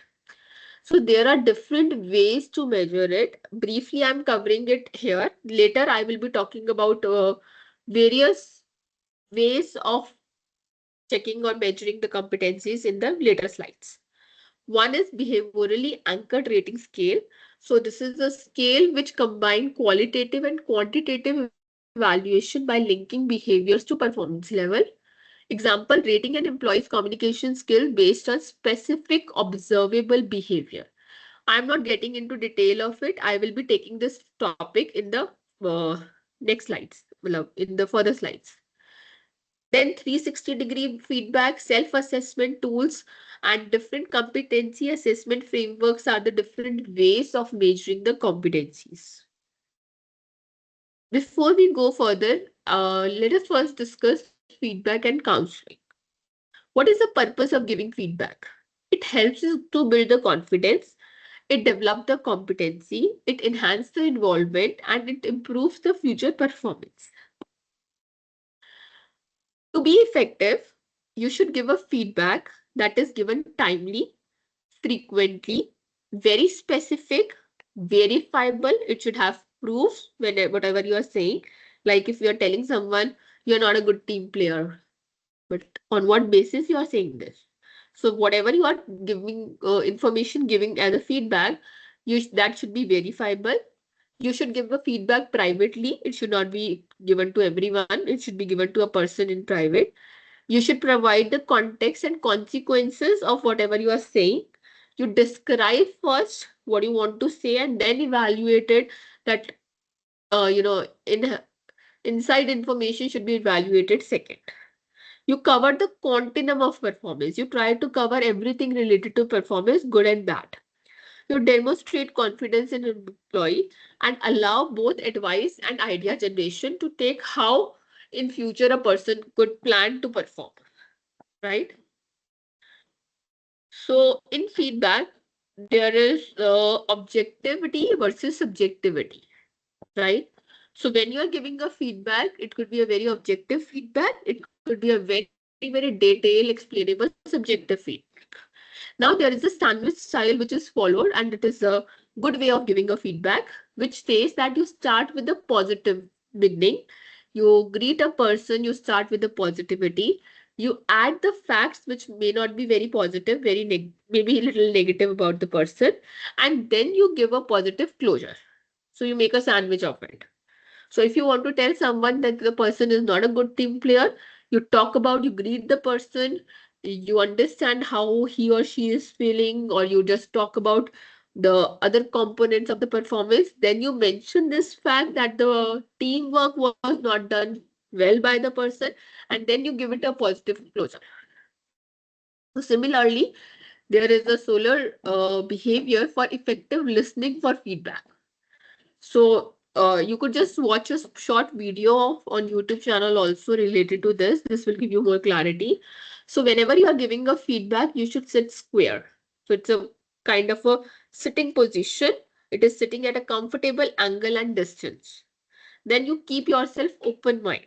That means you open your postures, arms, legs uncrossed, so that it makes the other person feel you're open to listen to them. Then you lean towards the speaker, right? Leaning forward from time to time, looking genuinely interested. This makes you other person feel that you are ready to listen. Then you make an eye contact, very important. You should not be looking here and there. It is very important to make an eye contact. And last is responsive behavior, which means that you remain relatively relaxed. So you should not look nervous. You should remain relaxed. So this is the kind of behavior for effective listening for feedback. When you are listening for the feedback. So when you keep this posture, when you sit in this position, when you listen to the other person genuinely, it makes the person feel that yes, you are ready to take the feedback. So you could get some feedback from the task itself, but we still need feedback to know how others perceive, value, and interpret our performance. So this requires subjective evaluation. So 4 stages of feedback process is there. First is to describe the current behavior that you want to improve. That means good side of it. And second is a situation where you want improvement, criticism. Stage 2 is identify specific situation where you have observed the person doing such behavior.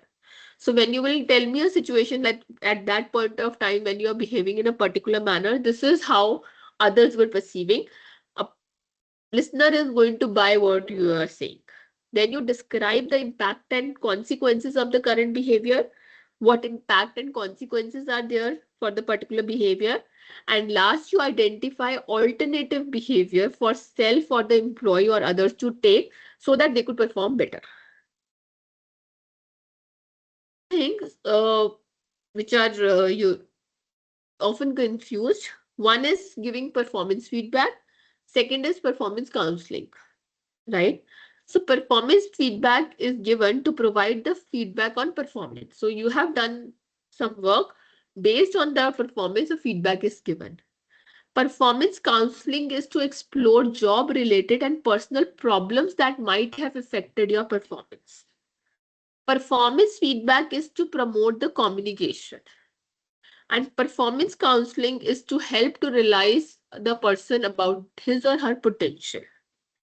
Performance feedback is to discuss the problem related to work, whereas counseling is exploratory in nature. That means objective is completion of the past performance and motivating for the new performance cycle, right? Performance feedback is to help the XCC in performance improvement or to develop trust and openness. So it is a suggestive in nature. You suggest. Whereas performance counseling needs even greater skill that requires for the feedback, which requires listening, empathy, and diagnostic. So you try to support a person. ठीक है? तो feedback क्या है? Manager आपकी performance के basis में आपको communicate कर रहा है वर्क रिलेटेड प्रॉब्लम्स, एक्सेस कर रहा है कि परफॉर्मेंस को कैसे इंप्रूव किया जाता है. ही और she is trying to build a trust and openness and he is suggesting you what you could do in future. But in counseling, he's trying to explore and understand your personal problems, why you might not have been able to perform. He's helping you or she's helping you in understanding your potential.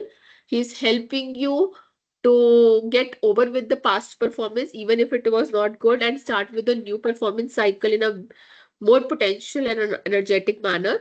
And the person is trying to support you, right? Performance feedback and counseling difference is clear to everyone. Should I move ahead? Yes. Yes, ma'am.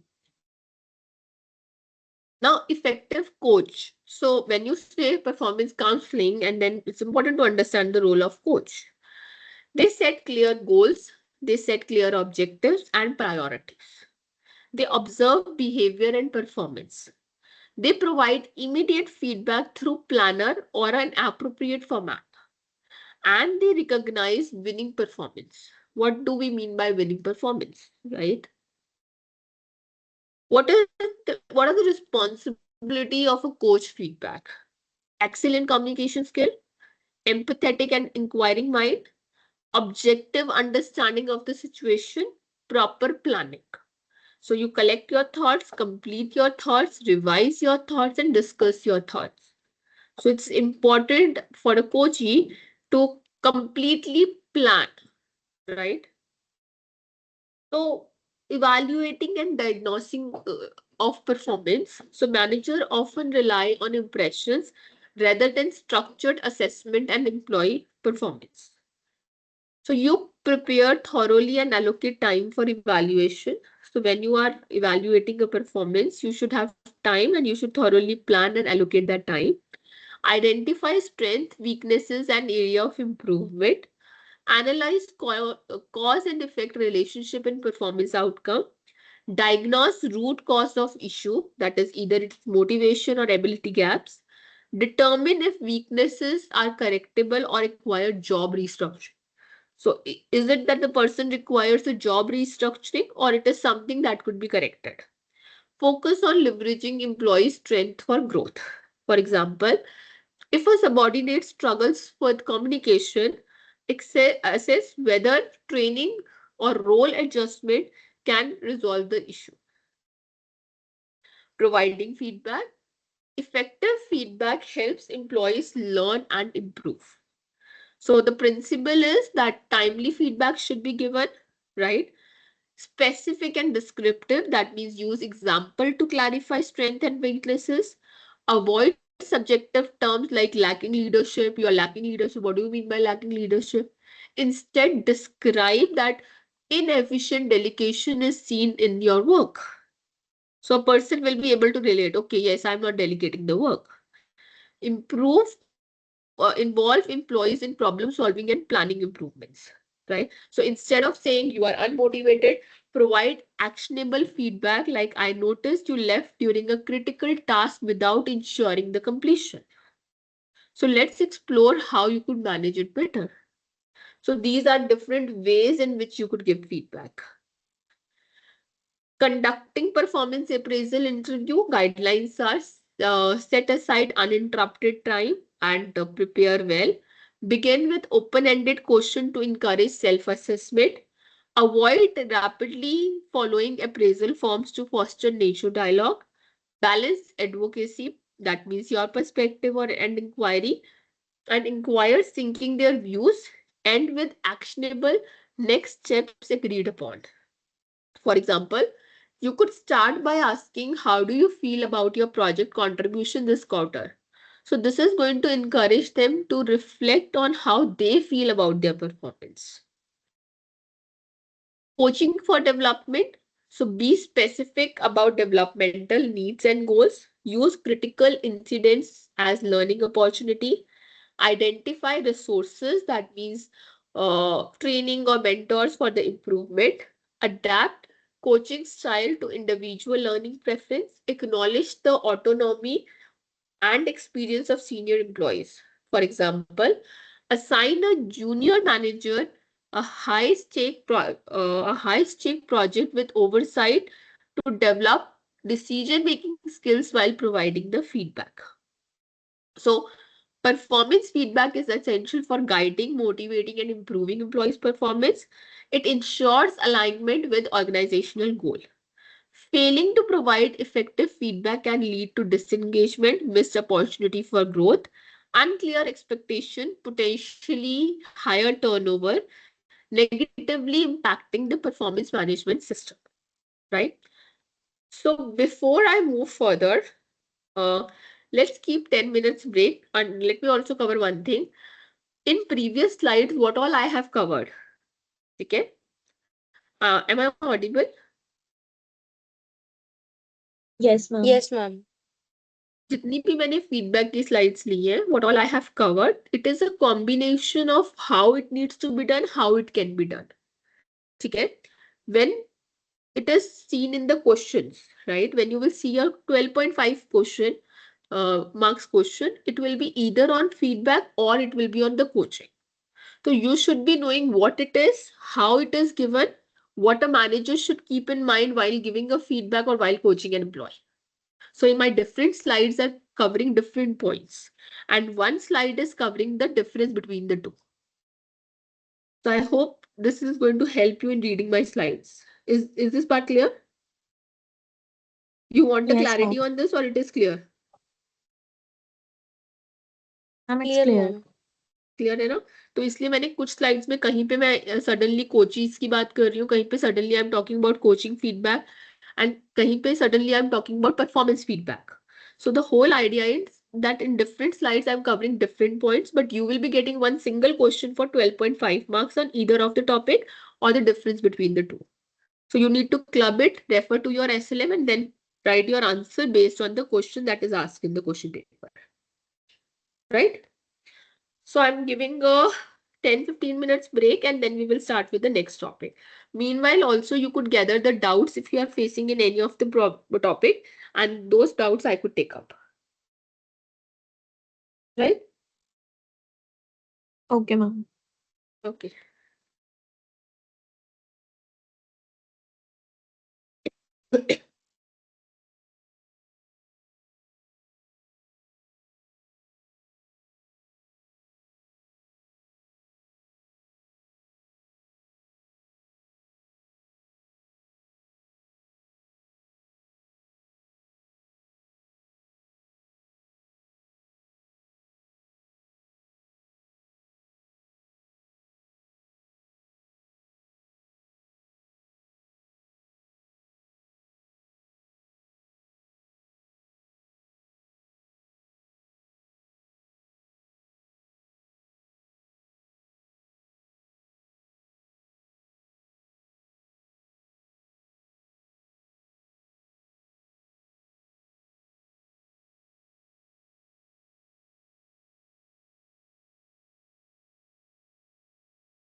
Should I start?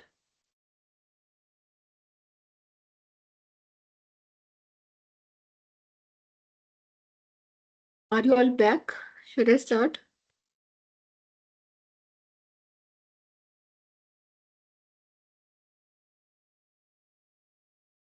Yes, please.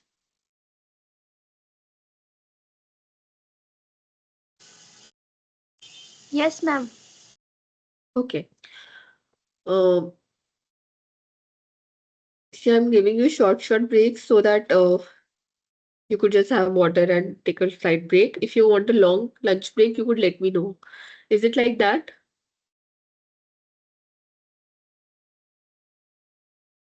Anyone ma'am एक wants छोटा सा ½ का break अगर हो सकता है तो to give me a time? You want me to start at 1:30? हाँ ma'am 1:30 is done? Okay, we will start at 1:30. Thank you ma'am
Am I audible? Yes. Yes, ma'am. Okay. Let me share my slides also.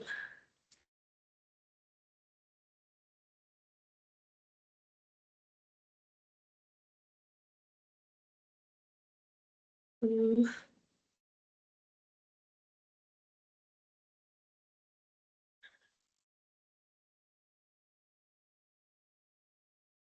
Okay, so I was mentioning for the previous topic, right? So the topic as per syllabus is, let me just take you back to the syllabus also.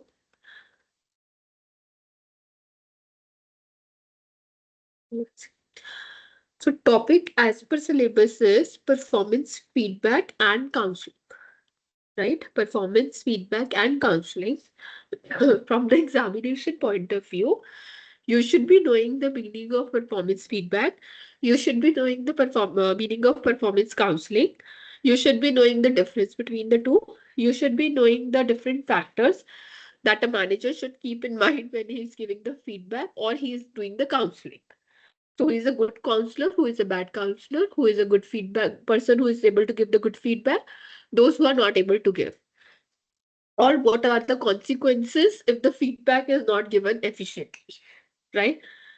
But when you will look into my slides, as I was mentioning, I have covered effective coaches, responsibility of coach feedback, how to evaluate, how to give feedback, what are the principle, what are the guidelines, what are the points a coachee should keep in mind while giving the coaching. So randomly I have covered.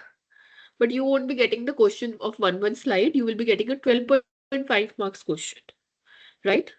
Okay. The next topic is designing an appraisal program. So designing an appraisal program, it poses several questions which need to answer. So when you're designing an appraisal program, you should ask whether you want to keep it formal or informal appraisal.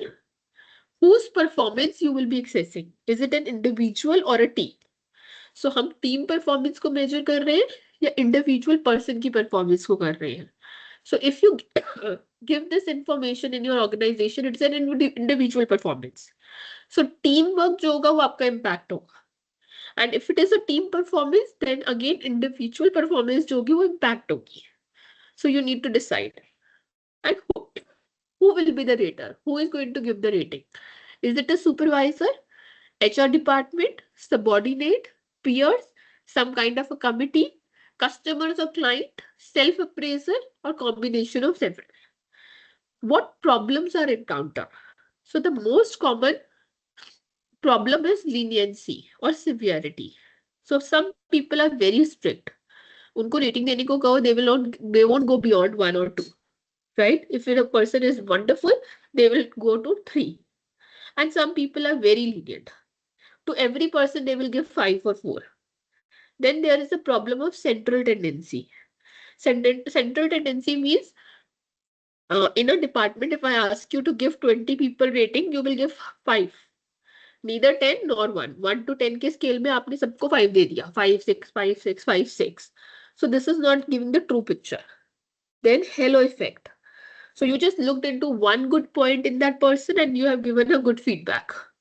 Or horn effect. You just looked into one bad point in that person and then you have given a bad feedback. Then similarly, you have recency effect. So you are only able to remember the recent events based on which you have given the feedback. So you could go through the SLMs and you could study the problems in detail. Now, how to solve this problem? What should be evaluated and what are the different methods of appraisals to be used? We will be discussing in coming slides. So when you're designing an appraisal form, first is purpose. So you should determine what the organization aim to achieve with the performance appraisal, whether it is to see the performance or identify the training needs or go for the promotion or something else. Then you need to determine the appraisal criteria. So that means you have to pick up a matrix that reflects the key responsibility.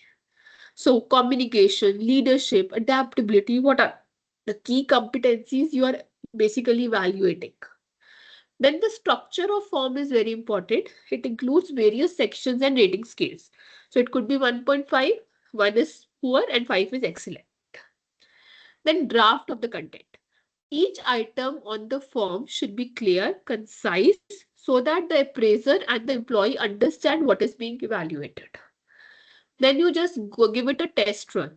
Then and based on the test run, you could revise it and regularly review and update your appraisal form. So here are certain things you should keep in mind while you are designing an appraisal form. First, this is true for training also, this is true for performance also, everything. Whatever you are designing should be well aligned with the organizational goal. Second, it should be clear and measurable. So you should keep the SMART criteria. Comprehensive coverage. That means you have to cover all the aspects of employee performance. So it should not be only qualitative or quantitative, it should be comprehensive coverage. The design should be user friendly. आपने एक बहुत ही कम सम सा design बना लिया, manager को समझ ही नहीं आ रहा how to do it. So it should be a user friendly design.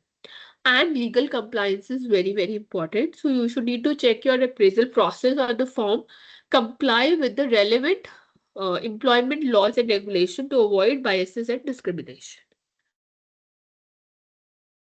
So these are the some performance support strategy.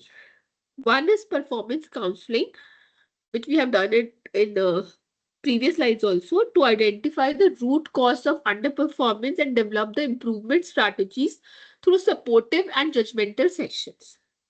Then we have coaching and mentoring. It is about providing an ongoing guidance, skill development, career support to foster the growth-oriented performance culture. And then it is PIP, that is performance improvement plans. So nowadays, organizations are sending their people in PIP. So it is an implemented, structured with the specific actions and goals for the underperformance cases.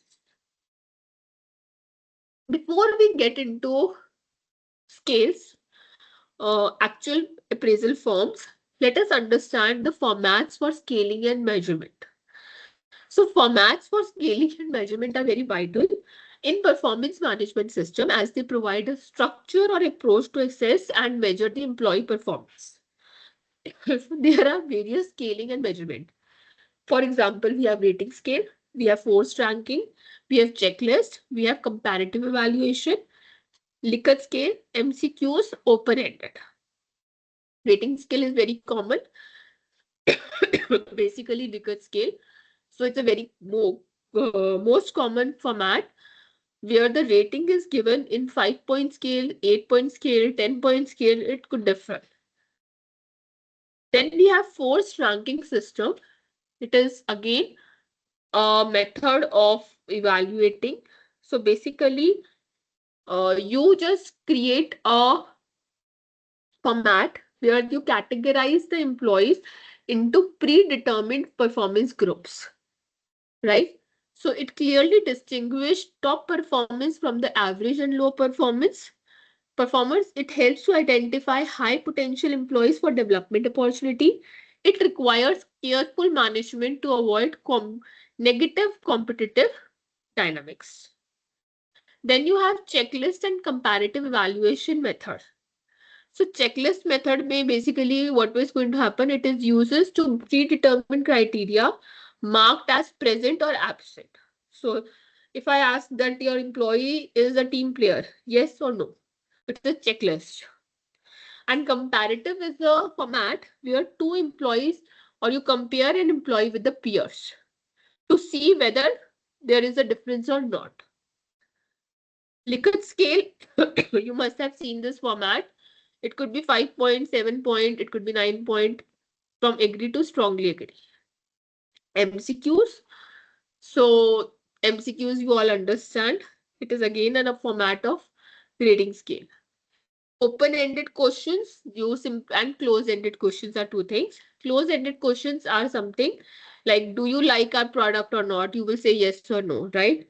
Open-ended is, what do you find most useful about our product? A statement could be written in front of it. In your SLM lesson number 2, 2.4.1 formats are there in detail. You could go through them. Rating scale, Likert scale, MCQs, everything is there. You could go through it, right? Now I'm coming to most important part, that is method of performance appraisal, which you should be knowing in your practical life also. First is balanced scorecard. Before I get into balanced scorecard, it is important for you to understand the vision or mission of an organization. What is vision? Anyone? Vision क्या होता है? How you explain a vision? If you're going to be an HR, what do you mean by vision?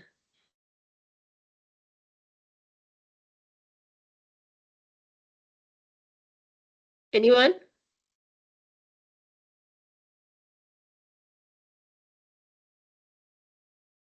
Ma'am, vision is a long-term goal and missions are the short interval goals which are used to uh, fulfill our vision. Vision is long-term goal and mission is short-term goal, right? So vision is a dream, absolutely correct. It is for the long term. It's a dream or destination. While mission is a plan or journey to get there. Okay? So vision points out to be the long-term aspiration. And mission defines that what organization is doing today to achieve that vision. From there, objectives are created. They are specific statements that describe how to move from present to the future. Right? For example, LinkedIn. Vision is to create the economic opportunity for every member in the global workforce. So जब LinkedIn start हुआ होगा, the organization created a vision which says that we will be providing economic opportunity to every member in the global workforce. Very ambitious. It's a long-term thing, right? Very, very aspirational, right? Mission says to connect the world's professionals to make them more productive and successful. अब आप ये vision कैसे करोगे? Present में आप क्या कर रहे हो? For that, we are giving a platform where world professionals could connect, right? And they could come up with something that is productive and successful. So हम उन्हें economic opportunities, हम उन्हें jobs नहीं दे रहे. We are not holding an interview over on that particular platform. Our vision is to give them an opportunity. For that, we are connecting different professionals. From this mission, organization has come up with the objectives and goals. And these objectives, strategies, and goals will be connected with the KRA, KP, and KPI of every employee in that organization. Is this part clear to you? Are you able to relate? Yes? Or you want me to repeat? Now I'm connecting what we have done it in previous slides also. Are you able to relate or you want me to repeat? I'm clear. Clear it? So जो organisation ने vision बनाया, mission बनाया, उसके जो objective strategies और goals develop हुए, इन objective goals और strategy से कनेक्ट होता है हर एम्प्लॉय का KPA, KRA and KPI. KPI is something that is quantifiable. You could measure it. And KRA defines that what result responsibilities you need to take, where in which area you need to perform, that is KPA. And how we will be seeing your performance, that statement is reflected through KPI. So balanced scorecard is a visual tool. Now I'm coming back to the topic, balanced scorecard. It helps to measure the effectiveness of activity against the strategic plan of the company. Originally, it was developed by Dr. Robert and Dr. David Norton. So basically, if I say vision is to transform the society through the provision of ultra high speed mobile information services. And Mission is the number one provider of ultra high speed mobile network and connect content to the UK, right? So this is vision, this is mission, and these are the few objectives. Like I will increase the revenue per user, increase the profit, decrease the operating cost, improve the information system, improve the content supply, improve the knowledge and skills. So balance scorecard says that there are four perspectives. In every organization, there are four pillars. One is financial perspective. Second is customer angle, customer perspective. Then you have internal perspective, your internal processes that are running in your organization. And last is the learning and growth of the employees who are working in your organization, right? So financial perspective says that if we succeed, how will we look at our shareholders? Customer perspective says that if we want to achieve our vision, how must we look at our customers? What deliverables we are giving to our customers? Internal process perspective says that in order to satisfy our customer, which processes are there at which we must excel at? And learning and growth perspective says that if we want to achieve this vision or we need to go ahead with this mission, how must our organization learn and improve? So in one diagram, you answer the following questions. Where are we going? What matters the most? How will one area of performance going to influence the another? So each objective should have at least one KPI, sometimes two or three. But if you will add, sorry, too many KPIs, it will be very confusing. For example, if your objective is you want to improve the customer loyalty. So KPI could be customer retention rate. Again, this is also your metrics. So we just talked about performance metrics. But performance metrics आपकी organization में आया कैसे? आपके goals और आपकी strategies से. So in previous slides, I have covered that how we identify the metrics. We identify the metrics using the strategy or the goals of the organization. Okay? What matters is not the number of measures, but their direct link with the objectives on the strategy map. Balance scorecard says that there are four components in every organization, that is financial, customer, internal process, and organizational capacity. Under each domain, you have picked certain objectives based on the vision and mission of the organization. So vision and mission is this. So financial business objective is to increase the revenue, increase the profitability, decrease the operating cost. Based on these objectives, you have developed certain measures like net profit, revenue in target market, percentage of market share index, percentage of customer satisfaction index. Like this, you have identified different matrices using which you could measure the performance, right? And then you have developed the KPIs that are your targets. 5% increase, 5% decrease, 3% increase per year, monthly, whatever it is. Then you add initiatives. So initiatives are still tied directly to objectives, but they have executed in shorter cycles, right? So this gives you a room to adapt as results emerges. So a balanced scorecard moves from aspiration to action. Vision is clear. It is an aspirational thought. The measures are in place and the initiatives show exactly how the strategy will be delivered. So in the language of balanced scorecard, initiatives are often called the engine of change. They are the actions that bring objectives to life. For example, if the objective is to enhance the employee's skill, then the initiative might be to launch the training program. One of the most powerful aspects of balanced scorecard is the order of the steps. Too often, organizations jump into activity without clear link to strategy. But balanced scorecard flips this around. You first decide the vision, you talk about objectives, then you talk about measures, and then you define the projects you want to pick in the market. So it is very focused and relevant.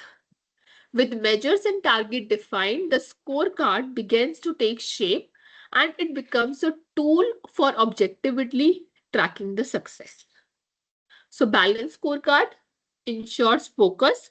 That means it prioritize your guide attention. It what needs to be achieved, it makes it clear.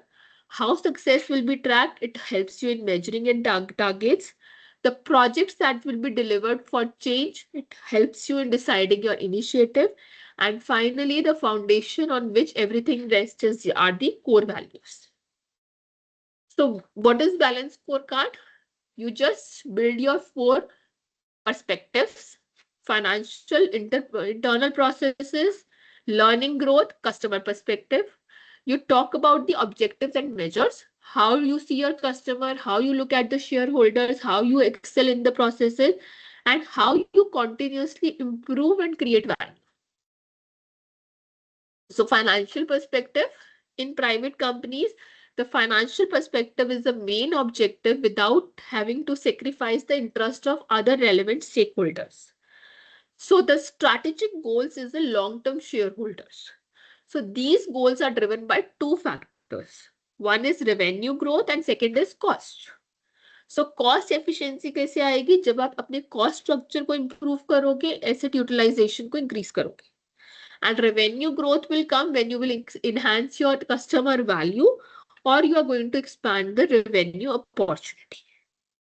Customer perspective is very, very instrumental because without customer, company could not survive. So customer acquisition, retention, profitability, market share, customer satisfaction are the few perspective or elements of this particular perspectives. So you could have price, quality, service, availability, brand, all these things you talk about under this perspective.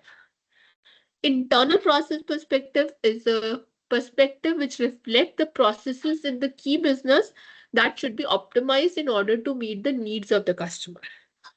So main themes are operation management, customer management, and innovation process, right?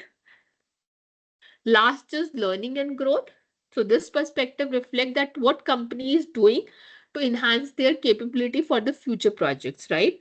So how they are ensuring learning when it comes to human capital, organization capital, and information capital. So this perspective shows us that good human resource development system, organizational system, and information system forms a solid foundation of improving companies' performance. So you look into skill, knowledge, attitude of people. You look for the culture, leadership, and organizational development. You look into your system, database, and network, how you could improve the information. So this is a flow chart which is showing how under different perspectives you could build your value for the shareholders.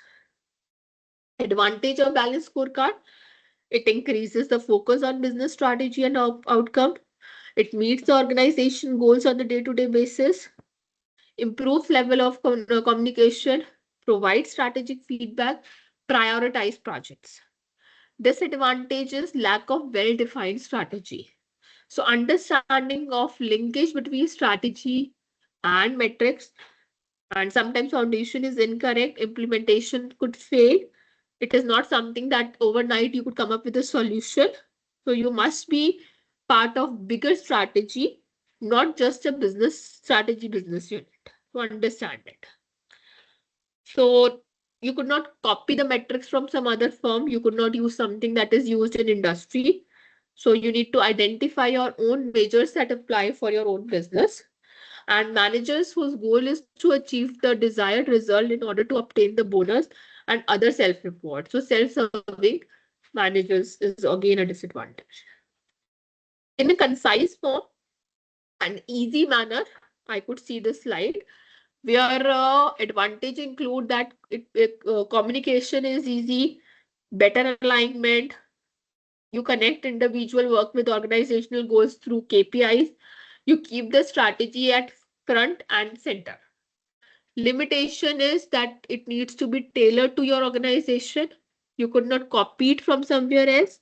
Sometimes it becomes very complicated and it requires a lot of data, right? How you develop a balanced scorecard. So first you talk about the company's vision, strategic objective. Then you analyze what factors bring success, choose the key performance indicator, set your targets, plans, and initiative. So in short, what you have to do is figure out the vision and mission. Based on the vision and mission, under different perspectives, you figure out the objectives. Based on the objectives, you figure out the measures and goals, and then you keep your targets that are your KPIs. And you could also introduce the initiatives, right? So that could become your project. So this is it for the balanced scorecard. Any question till here? Any problem in understanding balanced scorecard?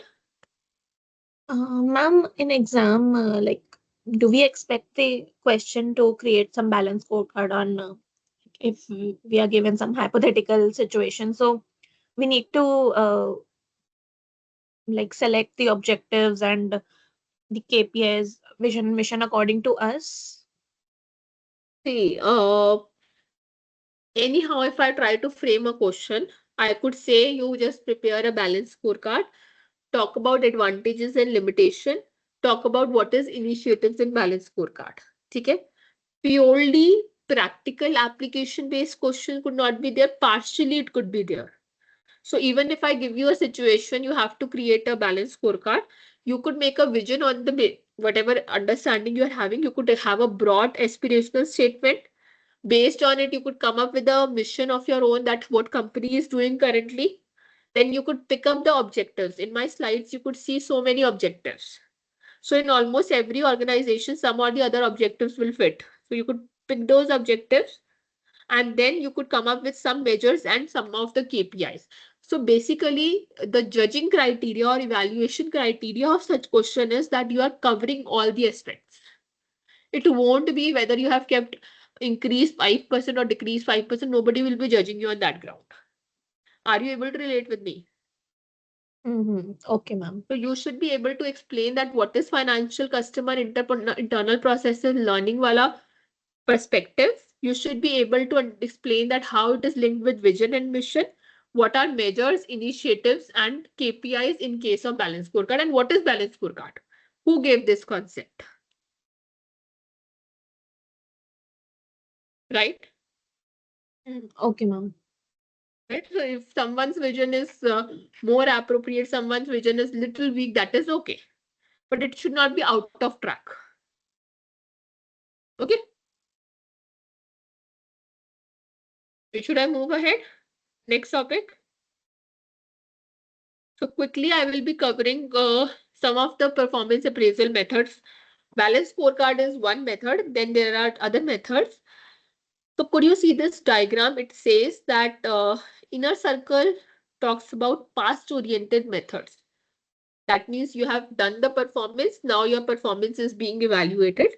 So rating scales, field review, bars, critical incident, they all talk about past oriented methods. Some methods not only focus on how you performed in past, but they are more focused towards how you will be performing in future. So they'll look into potential side of it. So we call it future oriented method like 360-degree appraisal, psychological appraisal, assessment centers, MBO. So rating scale is the past oriented method. I'm not getting into detail. It is very easy to understand. Simplest, most popular technique of appraisal. So in this, several numerical scales are there. They represent a job-related performance criteria, such as dependability, initiative, certain components you have picked, and against those components, the rater is giving a rate from a scale of 1 to 5. It could be 1 to 7 also, 10 also. So advantages, it is very simple, low cost. Nearly every type of job could be evaluated on such scales. But the disadvantage is that the rater's biases is likely going to influence the evaluation. Critical incident is very important because this method is partially used in bars also. And bars is a main topic. So this approach focuses on certain critical behaviors of an employee that makes all the difference. So there are certain behaviors that makes a particular performer an effective performance and particular behavior an ineffective performance, right? So in critical incident methods, all those critical incidents are recorded. So advantage is that evaluation is based on actual job behavior. And when you are giving the feedback to the ratee, you could explain them that this is how, or this is the reason why you feel this way, right? Limitation is that negative incidents are generally more noticeable and normally more recorded. Managers may unload a series of complaints about incidents during the annual performance review session. So this is the limitation. Related to this critical incident, we have behaviorally anchored rating scale. So this is also known as behavioral expectation scales. These are the rating scales whose scale points are determined by statements of effective and ineffective behavior. They are said to be behaviorally anchored in that the scales represent a range of descriptive statements of behavior varying from least to most effective. Since the raters who will actually use the scales are actively involved in the development process, they are more likely to be committed in the final product. 1 minute. I will keep it short and simple so that you are able to understand it. On your right hand side, you could see a scale from 1 to 7, right? So how this scale is designed, so experts have written down certain behaviors which are good and acceptable, certain behaviors which are not up to the mark, they are not acceptable, right? And these behaviors are recorded from 1 to 7.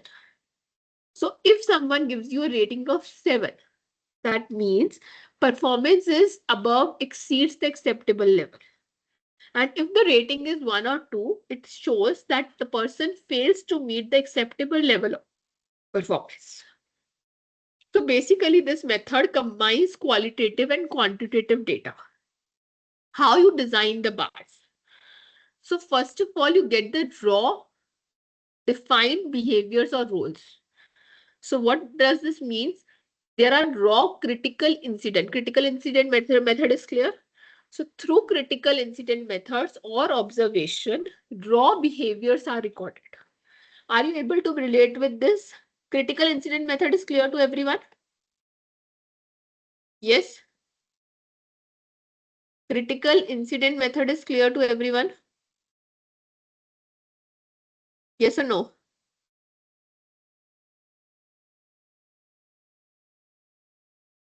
Yes, Yes, ma'am, please. clear. ठीक है. आप performance, आप अपनी job कर रहे हो. I am observing you and I am recording those critical incidents, those behaviors which I like, those behaviors which I don't like. So bars form करने के लिए we collect all those through critical incident method or otherwise we collect those behaviors in raw form. And then we engage with line managers or subject matter experts to include their performance dimension. So engaging the stakeholders to identify the star and derailing behaviors, right? Then we translate the behavior into quantifiable performance dimension. So with the help of your seniors, managers, HODs, these behaviors are quantified. So whether it is a 7 rating behavior or 1 rating behavior. And the behavior is plot in the graph of 1 to 7, 1 to 9.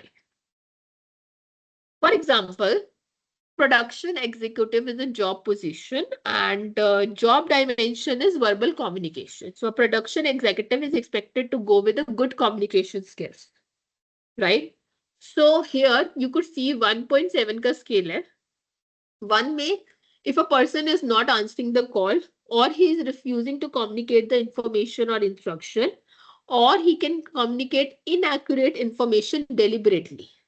So this is something which is not acceptable. Such behavior, a person is showing such behavior, then the evaluator is going to give him 1. If a person checks the verbal instruction against the written procedure, he ensures he or she is heard correctly. He is going to brief his or her replacement when he is taking an off, or gives the instruction quickly and accurately, then this behavior is 7. That means it exceeds the acceptance level. The person is very good at his job. Similarly, if he gives others a detailed instruction but he does not prioritize, he is able to speak, he's trying to speak, but he mumbles. There's lack of clarity in communication. And sometimes he's seen uninterested in conversation. So this behavior is force. Number 4, sorry. Right? So all these behaviors were recorded, critical incidents were recorded, which a person at a production executive job could show. Then with the help of experts, these behaviors were segregated as good or bad. Then they were quantified, that means they were numbered, and they were plotted in the scale of 1 to 7. Now this scale will be given to the manager or the rater, who will be giving the rating to the production executive. So if he gives 1, that means this behavior is seen. If he gives 5, that means this behavior is seen. Right? So this is how a bars is formed. So in the modern performance management system, bars not only used as a standalone performance appraisal tool, but it is used alongside 360-degree system of performance management and others. Benefits is easy to use, based on behavior, impartial, completely individualized. Limitation is building the bars is very time consuming, expensive, and leniency bias is anyhow part of it. Another example is if you want to evaluate the performance of the waiter. So if he explains the item on the menu and offer recommendation, it is 7. It exceeds the acceptable level of performance. But if he yells at the customer, he fails to meet the acceptable level of performance. Similarly, I've done some other 1 to 5, 1 to 5 scales of bars, right? Any problem in bars? Behaviorally anchored rating scale. Could I move to the next? Yes, please. Could we start 360-degree feedback? Yes, ma'am. Yes, ma'am. 360 feedback, you all must be knowing, in almost every organization it is equally used.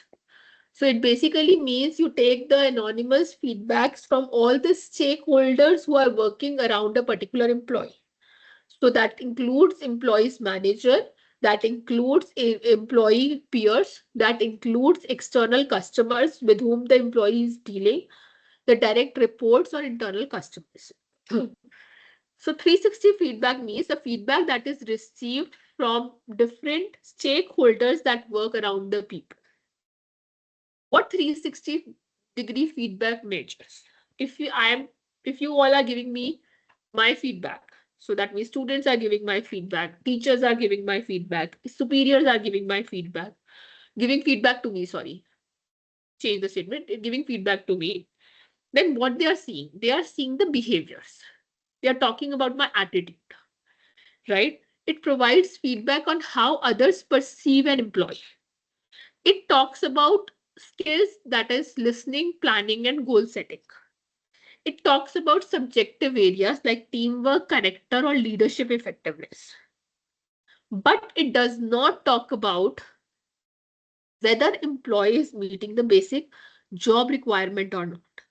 It does not focus on basic technical and job specific skills. It measures strictly objective things like attendance, scales. It could not measure, sorry, strictly objective things, right? So अगर आप 360-degree feedback superior से ले रहे हो, peer से ले रहे हो, so you're just looking at the attitude and behavior angle. But the person won't be able to tell whether his attendance is done or not, whether the sales quota or targets is met or not. So 360-degree feedback is not covering all these points. So this is a limitation. So the limitation is that using a 360-degree feedback system for the performance appraisal is very common, but not always a good idea for all the jobs. Why? Because it is difficult to properly structure a 360-degree feedback process that create an atmosphere of trust when you use 360-degree evaluation to measure the performance. Moreover, 360-degree feedback focuses on behavior and competencies more and less on job requirements and objective performance. Next method is checklist. So basically under this method, you just give certain statements to the employee, to the rater, and the rater simply say yes or no. So you ask him, is the employee really interested in the job? You say yes or no. Does he or she obey orders? Yes or no. So this method is just based on yes or no. The rater does not only does the reporting, while the evaluation is not done by the rater. It is done by the HR department. So which question, which statement has how many points is only known to the HR person. So advantage is very economic, easy administered, limited training is required by the rater. Disadvantage is that rater's biasness could be there, which is the disadvantage of almost all the methods. Then we have forced choice methods. Here the rater is given a series of statements about the employees. They are the typical statements like learn fast or work hard. So you have to make a choice, right? So actual assessment is done by HR department. This approach is known as forced choice because rater is forced to select one statement. Advantage, personal biases is reduced. Disadvantage, if not framed properly, it could lead to problems. This is the last forced distribution method. So in this method, rater needs to distribute employees as low performers and high performers and average, right?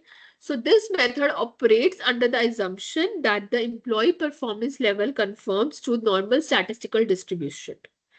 Generally, it is assumed that employee performance level conforms to a bell-shaped curve. For example, the following distribution might be assumed. The excellent 10% होंगे, good 20% होंगे, average 40% होंगे, and below average 20% होंगे, और unsatisfactory 10%. So for a manager, it is mandatory to keep at least 10% people under unsatisfactory category. So the major weakness of forced distribution method lies in the assumption that employee performance level always conforms to normal distribution. I'm not getting much in detail of these methods because as per your syllabus, 3 methods were important, right? First is balance scorecard. Let me just show you the syllabus also before we move to the case study. Sorry. So basically, in as per your syllabus, graphical rating method, behaviorally anchored rating scales, and balance scorecard, 360-degree feedback. These 4 methods were important that I have covered in detail. In addition, I have covered few methods. For example, if there are like you explain some of the performance appraisal method, then you could add these 4. In addition, you could also add 1 or 2 methods more, right? With this, broadly, I have covered everything in the syllabus. Now I'm just starting with a case study. Any question from your side? Yes? Anyone has any question till here? Any topic you want me to repeat?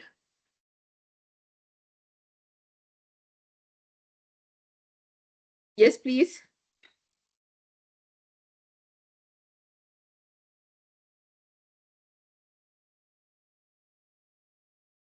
No, Yes, ma'am. everything is clear. Should we start with the case study? Yes, ma'am. So here the case study. You read the case study on your own. I'm giving you 5 minutes. Probably this case study appeared in the previous year paper.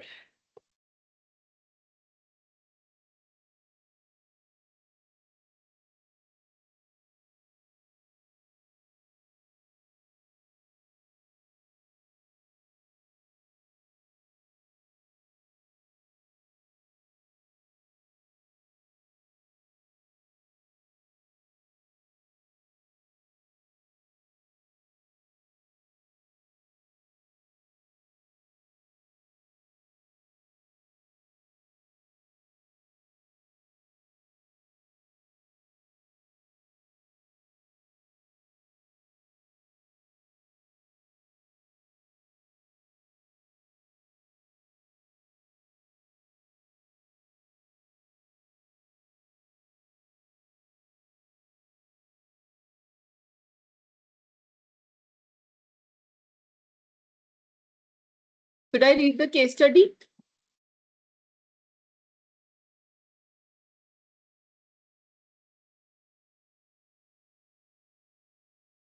So PQR Limited has been using the graphical rating system for the last 5 years to evaluate the performance of employees. The graphical system evaluates employees on the following components, that is punctuality, communication, problem solving skills, task completion, etc. The scale ranges from 1 to 5, where 1 stands for poor and 5 stands for excellent.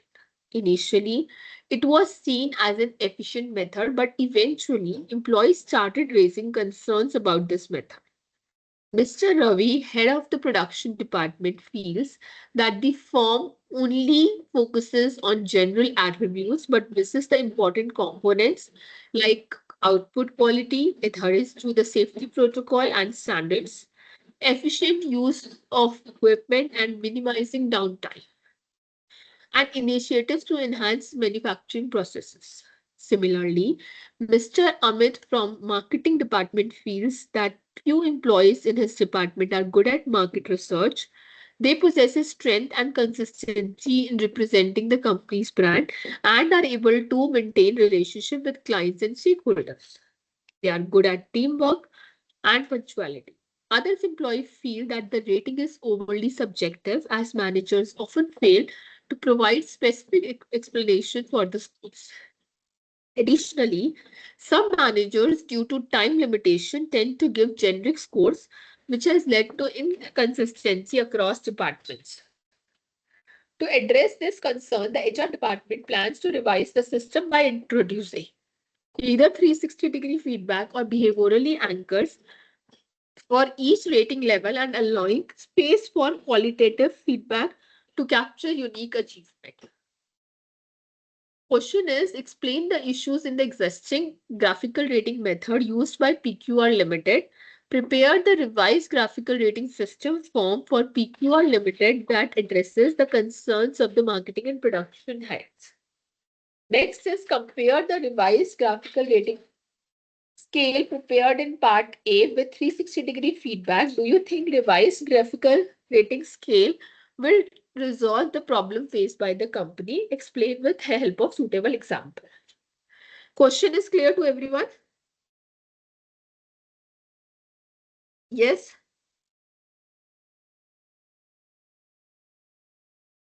Yes, Please, ma'am. question. How will you Yes, answer ma'am. this question? How will you answer this question?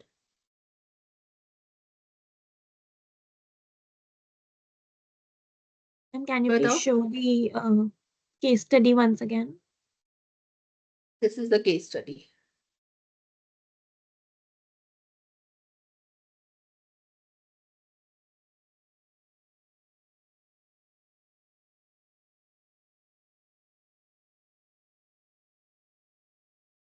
Ma'am, for our first question, we will answer the existing issues which managers are facing.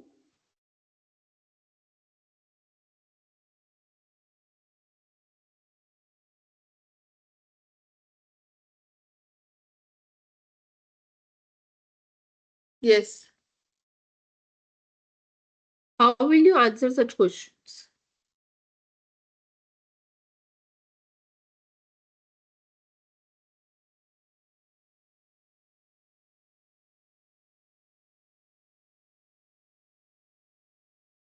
Question says you have to explain the issues in the existing graphical rating system, and then you have to prepare a revised rating system form for PQR Limited to address the concerns of marketing and production heads.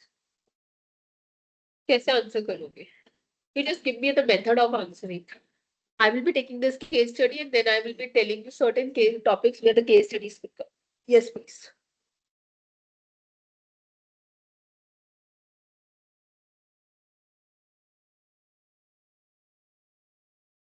Ma'am, first we will explain what the graphic rating system is and how it is used here in this case study. I mean, what the scale ranges have been used, and then we will like mark the limitations, like what needs to be done. Okay.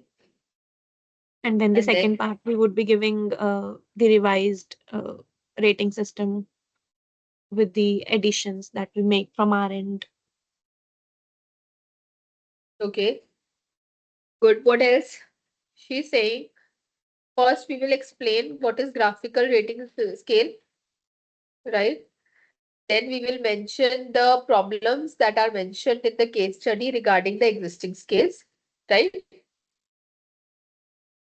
Mentioned in the case study.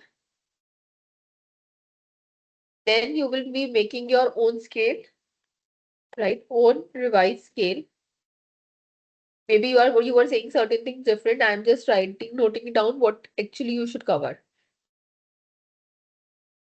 right? And then you could compare them. Is this part clear? So 10 marks आपकी कैसे bifurcated है?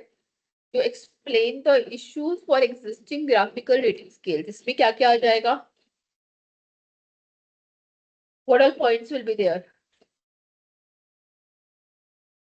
It is a 10 marks question. 5 marks is meant for the 5 or 4 marks are meant for telling the issues in the existing scale, and remaining 5 marks or 6 marks is there for preparing the revised scale. Okay, this is the bifurcation of 10 marks, right? So what all problems you will tell? Ma'am, safety protocol and standards were not as per the mark. Safety protocol problem is not as per the mark, but this is not a problem in graphical rating scale. No? This is something that a particular person is suggesting it could be added. Graphical rating system में क्या problem है? अभी जो rating scale चल रहा है उसमें क्या प्रॉब्लम आ रही है? I'm too generic and not department specific. Too generic, right? The first problem is it is too generic. Next,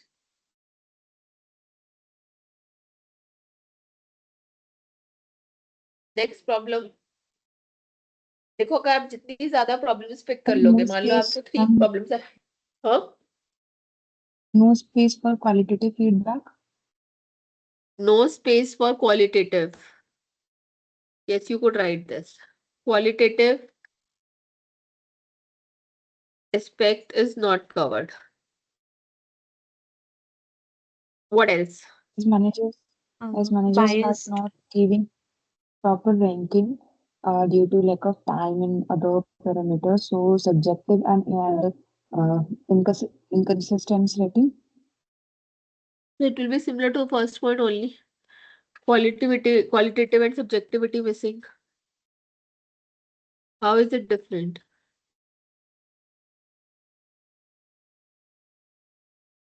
Ma'am, it's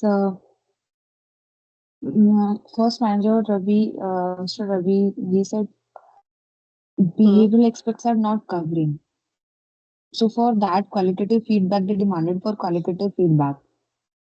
Okay. Space for acting giving qualitative feedback. So that's what I want to add in it. Then Yes, when the management qualitative proposed solutions, so portion they is have there. said Then what do you behavioral mean by aspects. Yeah. subjectivity? How you define subjectivity here? दोनों में difference क्या है? दोनों आप एक ही point के Managers basis are पे बोल रहे हो ना? नो मैम, मैंने बिहेवियर के लिए अलग बोला है मैम. सब्जेक्टिविटी में जहाँ पे manager they are giving score but not able to justify those and giving scores randomly as because of lack of the time and things. Okay. Especially in marketing. उनकी जो स्ट्रेंथ है उनकी team की वो over shadow कर रही है तो that is subjective. Like their team they are working very good, leading, they are Okay. achieving their targets, doing everything, but due to time inconsistency and other things they are getting low scores. Okay, you could write it in this way also. What else? If it is a 10 marks question, if you cover 4 points here, then that means 6 points are for the revised graphical rating scale. अगर आप 3 points cover कर रहे हो, That means आपका revise scale ऐसा होना चाहिए जो 7 points के equivalent हो. For every point you will have 1 marks. And this is not hard and there is no hard and fast rule, but I'm just giving you a rough estimation that goes in the mind of the checker. Right? Anything Ma'am, else you want to?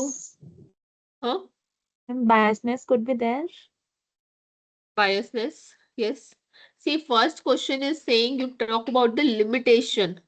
Limitations could be those limitations which could not be corrected. Graphical rating system की जितनी भी limitations है आप लिख सकते हो जो आपके रिवाइज स्केल में भी रिफ्लेक्ट करेगी. It is okay. Are you able to say understand? Graphical rating scales की जितनी भी लिमिटेशंस हैं आप वो लिमिटेशंस मेंशन कर सकते हो. इट डजंट मैटर दैट कि आपको रिवाइज ग्राफिकल स्केल में उसको कवर अप करना है. It's okay. तो जो लीनियंसी है मैनेजर्स की जो उनको सीरियसली नहीं ले रहे, बायसनेस जो है वो आप मेंशन कर सकते हो. टू जेनरिक आप मेंशन कर सकते हो. क्वालिटेटिव सब्जेक्टिविटी वाला पॉइंट आप मेंशन कर सकते हो. You could mention that. Anything else? और रिवाइज स्केल कैसे बनाओगे? How will you prepare revise scale? Just not taking much of your time. Let me tell you. Too generic, subjectivity, inconsistency. That means different department rate employees differently, interpreting the score differently. Overemphasis is given to certain factors. No qualitative feedback is there. So all these points you could mention.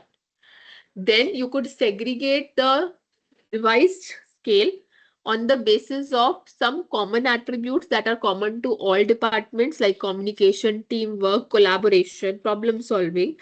And then you could have certain more points for specific to production department and specific to marketing department, which is mentioned in the question. I think question 1 is clear to you all. Question number 1 is clear. You will be able to do it. Yes, ma'am. Yes, ma'am. Now start looking for question number 1, part B. You have to compare the revised graphical scale with part A and with 360-degree feedback. So do you think that revised graphical scale is better in addressing the problems? Give suitable examples and explain.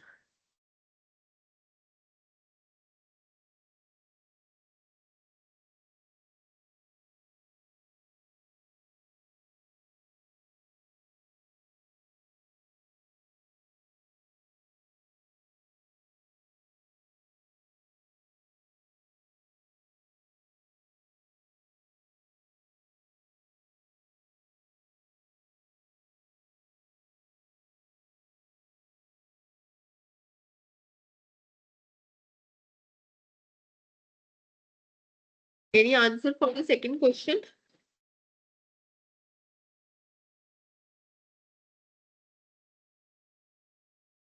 Yes.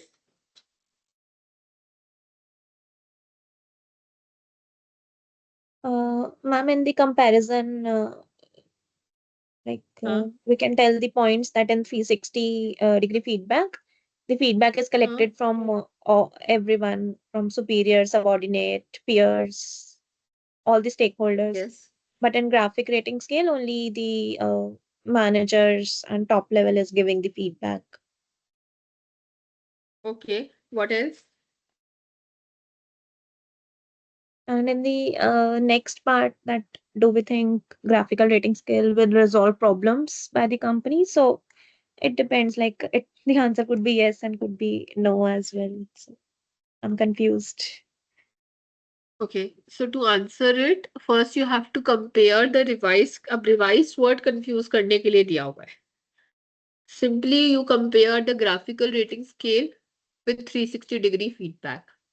You could take example में जब आप example दे रहे हो, suitable examples दे रहे हो, you could take the example of graphical rating scale or the revised graphical rating scale. That is okay.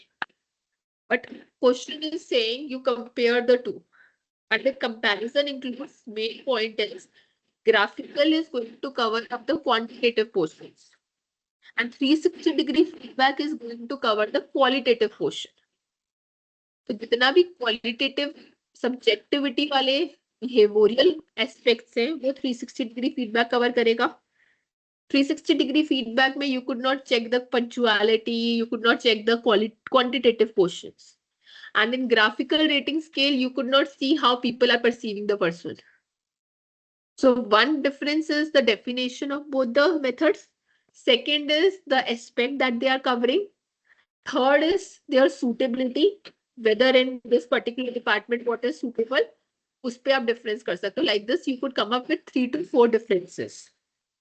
Then do you think that the revised graphical rating scale is going to solve the problem of the company? You could say yes also, you could say no also. In case you are saying yes, then it will include the points that now the revised graphical scale is different for different departments, catering the needs of different departments. It is a tailor-made, so it will be able to address the problem in a better manner. आप no भी कह सकते हो क्योंकि graphical rating scale by default has a problem of leniency and biasness, because of which again the same problem is going to persist, which is discussed in the second half of the case study.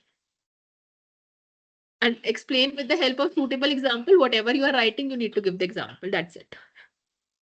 Is this part clear? Yes, ma'am. Will you be able to answer it?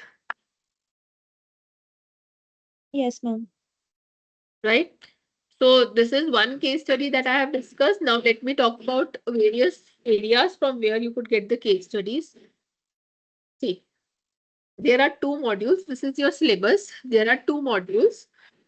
If you get the case study from the first module, I have discussed one case study where I have discussed the graphical rating methods and all. So any method you could get the case study.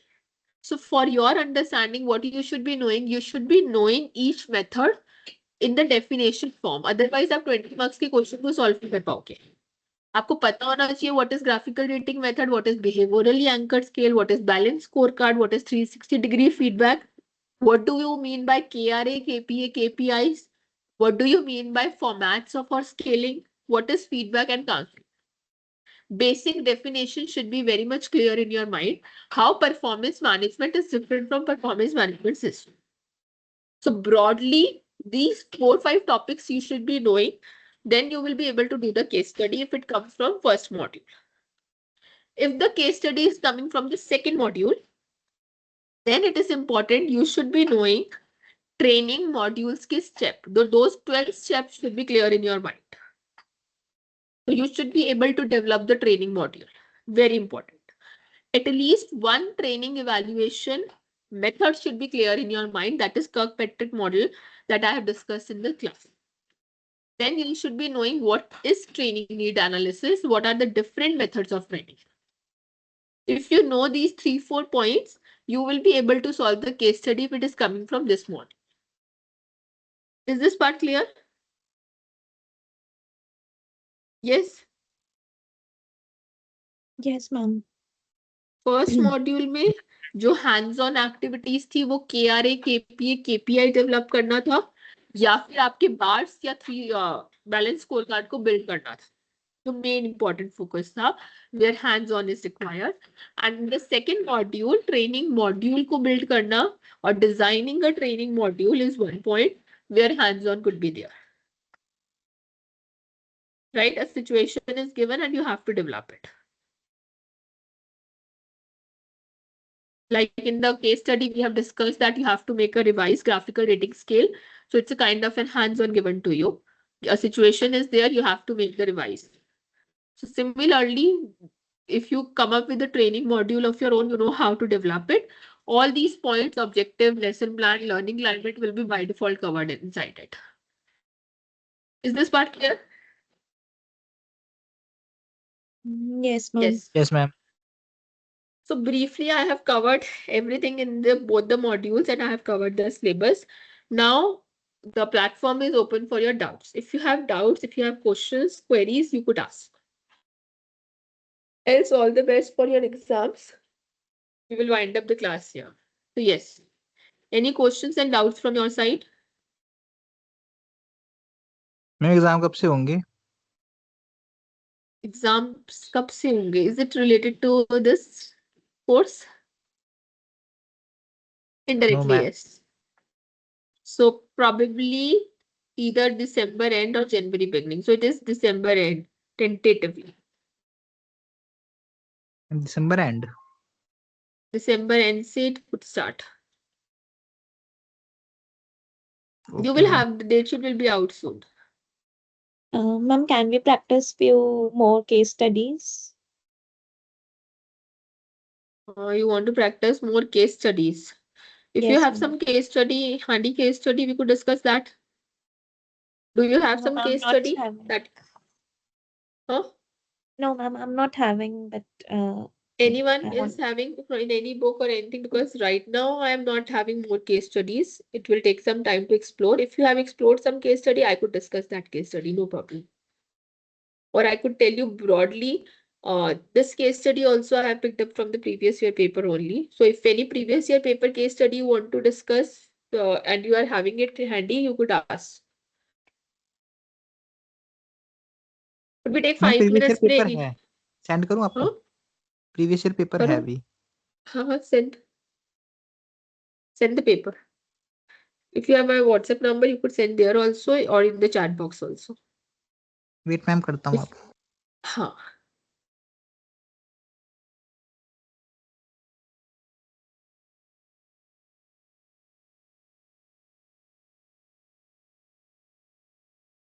See, one thing I'm telling you for this course basically बहुत limited topics है, right? हर topic में what, when, how. You study this in detail. It is more than sufficient. It is very difficult to build a question on a very micro level asking you about the advantage of particular thing, particular topic. It will be a broad question. Within that, you have to cover what is this topic about, how, when, and advantages, limitation. इतना अगर आपने पढ़ लिया, very easily you will be able to give the paper and you will be able to score good marks.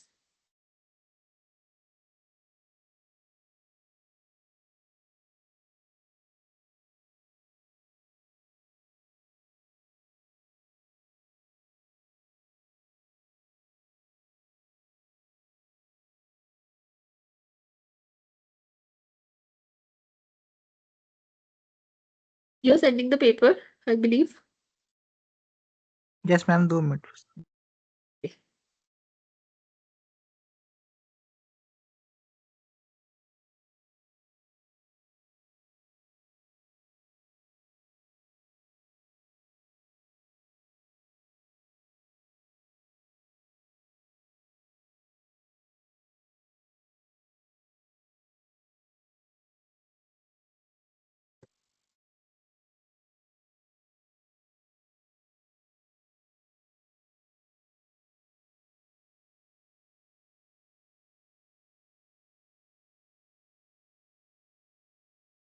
Ma'am send कर दिया आपको WhatsApp पे. Okay, let me just open it.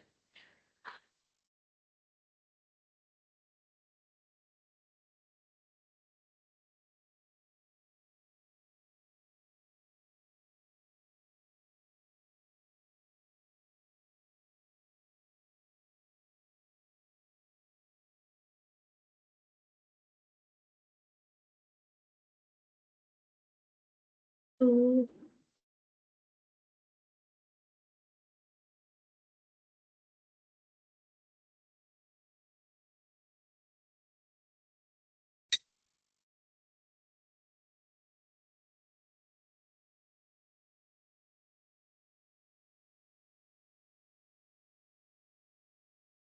could you share this in this group also?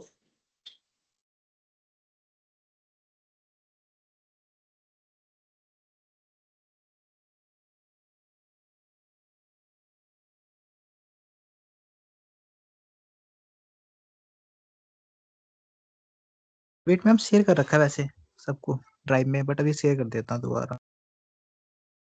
Any one paper because I'm unable to open it.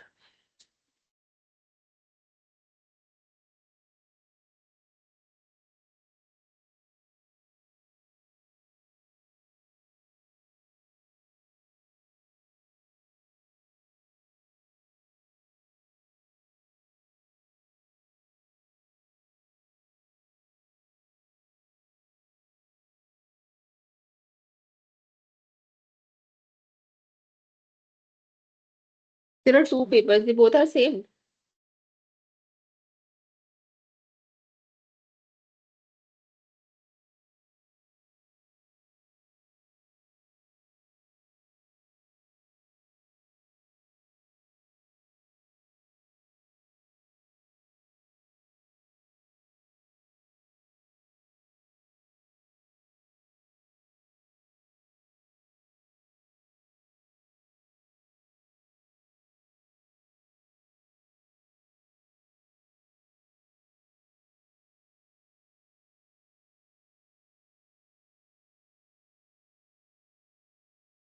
Ma'am different है दोनों paper, एक जून 24 का, एक Feb 24 का है।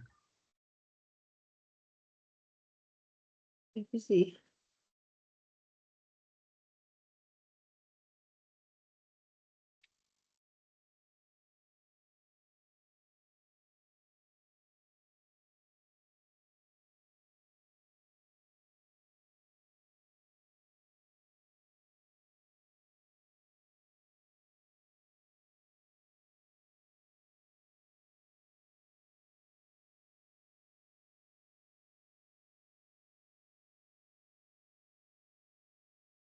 Good, yeah. Okay, okay. You have shared it in the chat box. Let me open. So I'm opening this semester 3 wala June 24 paper.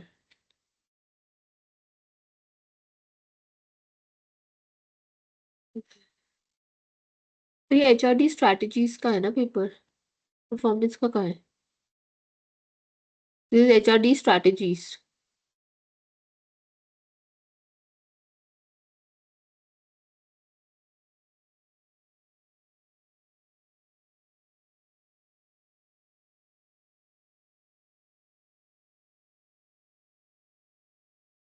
What I could see is the HRD strategies paper. What others are able to see?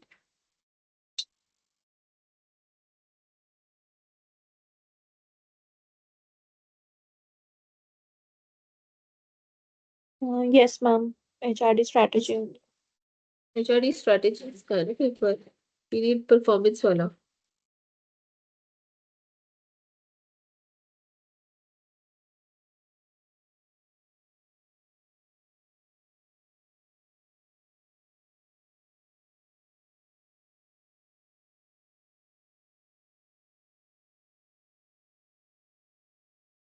I have opened the first attachment.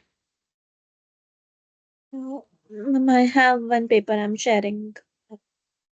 You go ahead.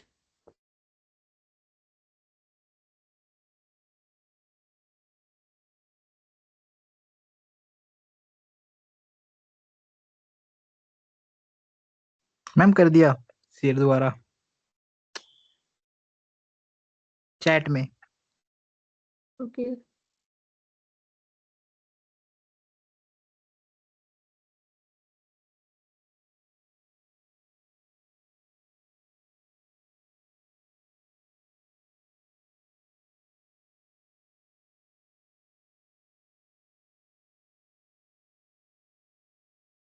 Yes, ma'am. These two are of performance management.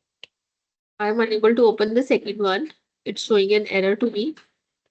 Okay, we can think about discussing the first one. Would that work? Okay, second one I am unable to open. If you're able to open, you let me know. First one is okay with everyone? Yes, ma'am. And second Okay. one also I'm able to open. You are able to open? Hmm. I was unable to open. But anyhow, okay, we can discuss one paper. So let's start with first one only. That will work. Okay. Sure, ma'am. Everyone is able to open the paper. So first is case study. Let me just understand how it is built. So page number 1, 2. Page number 3 is case study is breaking for. Okay. I think paper is incomplete.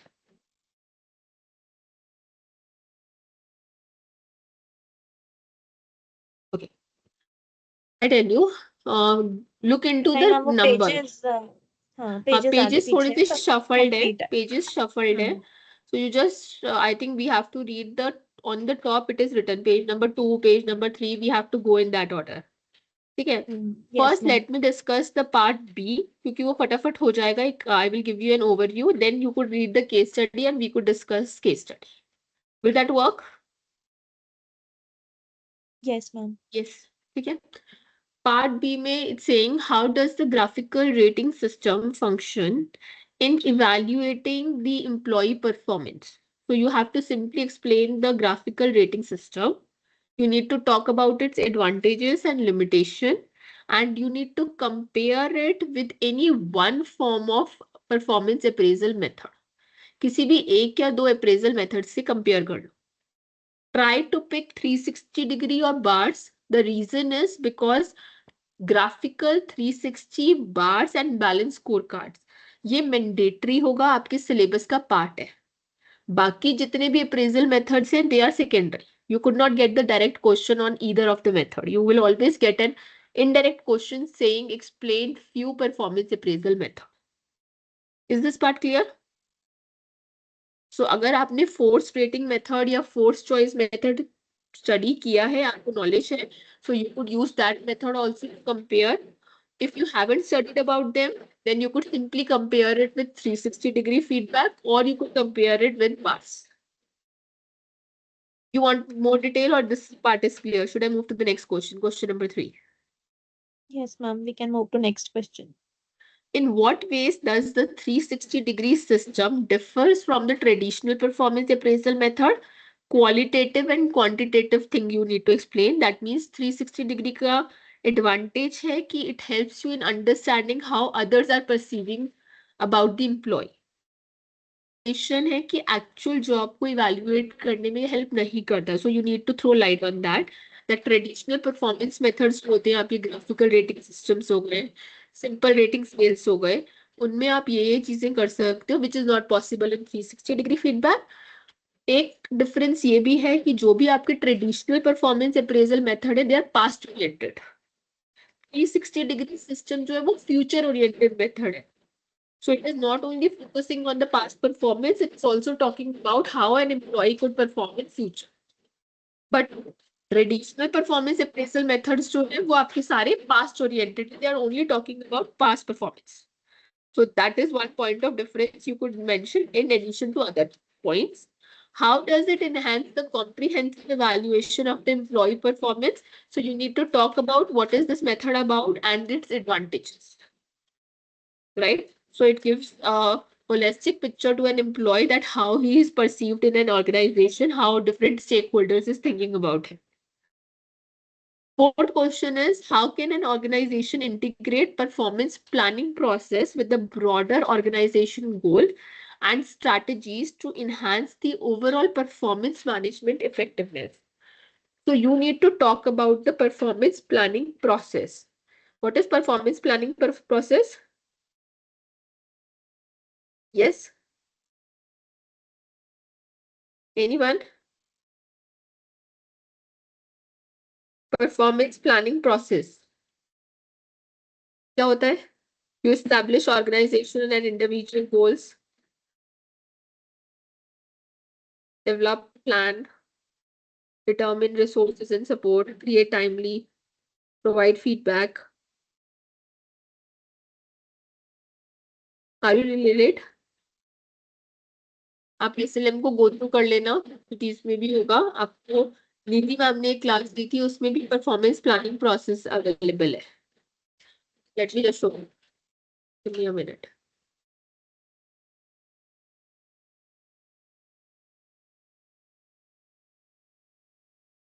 एक second. Give me 1 minute, I am opening. Okay ma'am.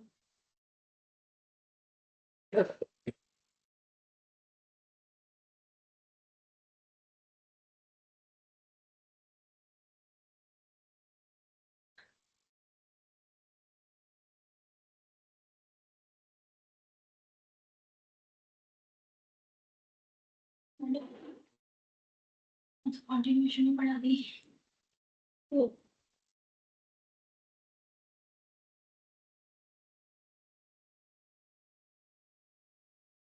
I'm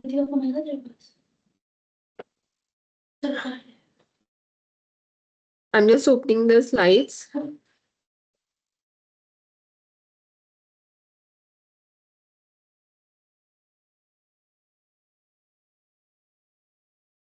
Hmm.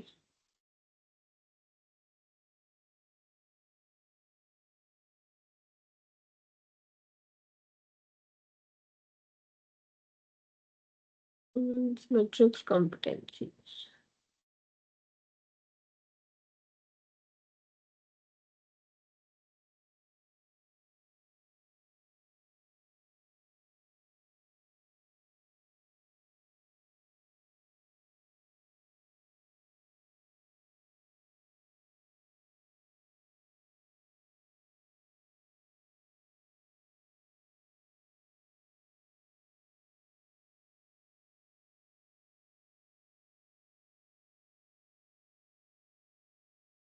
Anyone is having the slides? Ma'am,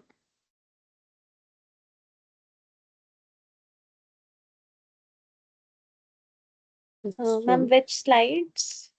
Given by Nidhi ma'am to you. Nidhi ma'am must have shared one slides with you. I'm just opening those slides. There is last topic is on the performance planning.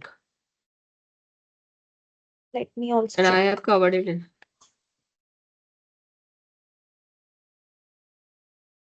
Please check. Nidhi ma'am has shared the slides with you all.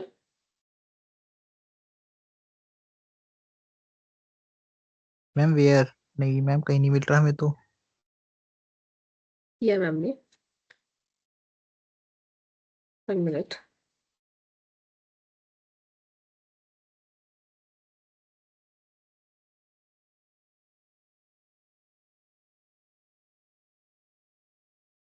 Ma'am, she didn't share any slide with us. She told us that she will be sharing it with you only, and we would be sharing it with us. Ma'am ने share नहीं करी थी आपके साथ? No ma'am Give me 1 minute. No, ma'am. No, ma'am. In one of her class, I asked her to share the slides, so she said, "Okay, you would be sharing with us." कोई बात नहीं. It's okay.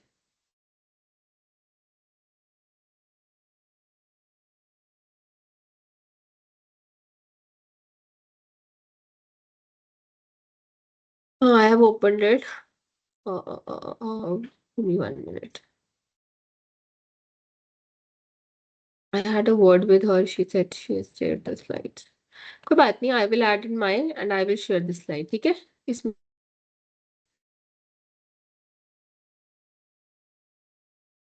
But let me just open her slides first. That is important.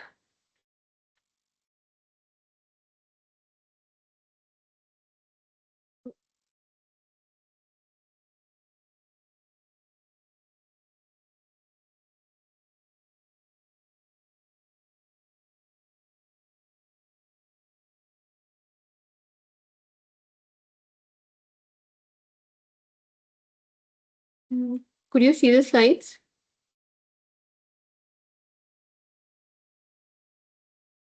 No, ma'am, your screen is not shared. Yeah, ठीक now है. it is ये visible. Ma'am की slides है. You must remember these slides. ठीक है? ये ma'am की slides है. These are not my slides. Okay? So in this slides, towards the end, she has in brief covered this topic. Rest you could refer to the SLM. ठीक है? So this is the module 1 expected in the organization, performance management. Same. So this all I have covered. And I will also show you where I have covered it.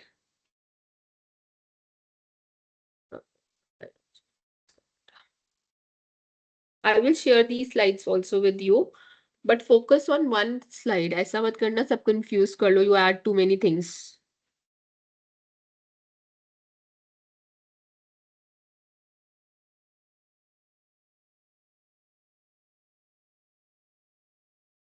It is. So it's somewhere.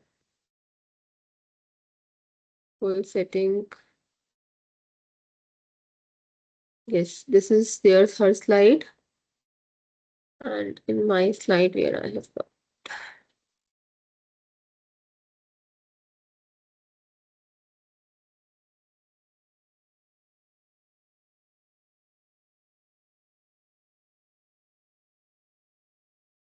also here.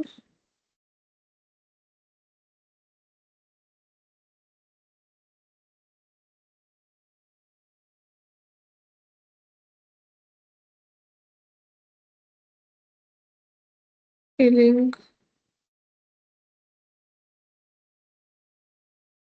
phone.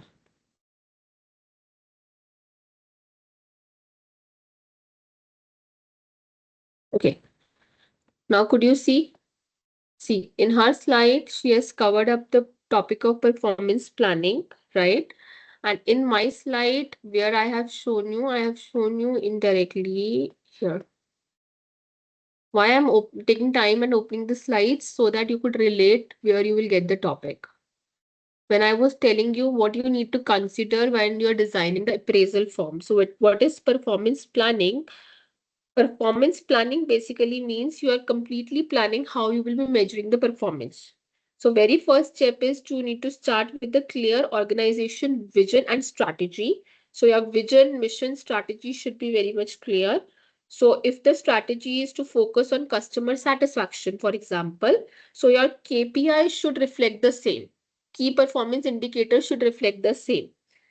Then you need to break down these objectives into department level objectives. आप उसको छोटे छोटे department level objectives में bifurcate कर दोगे.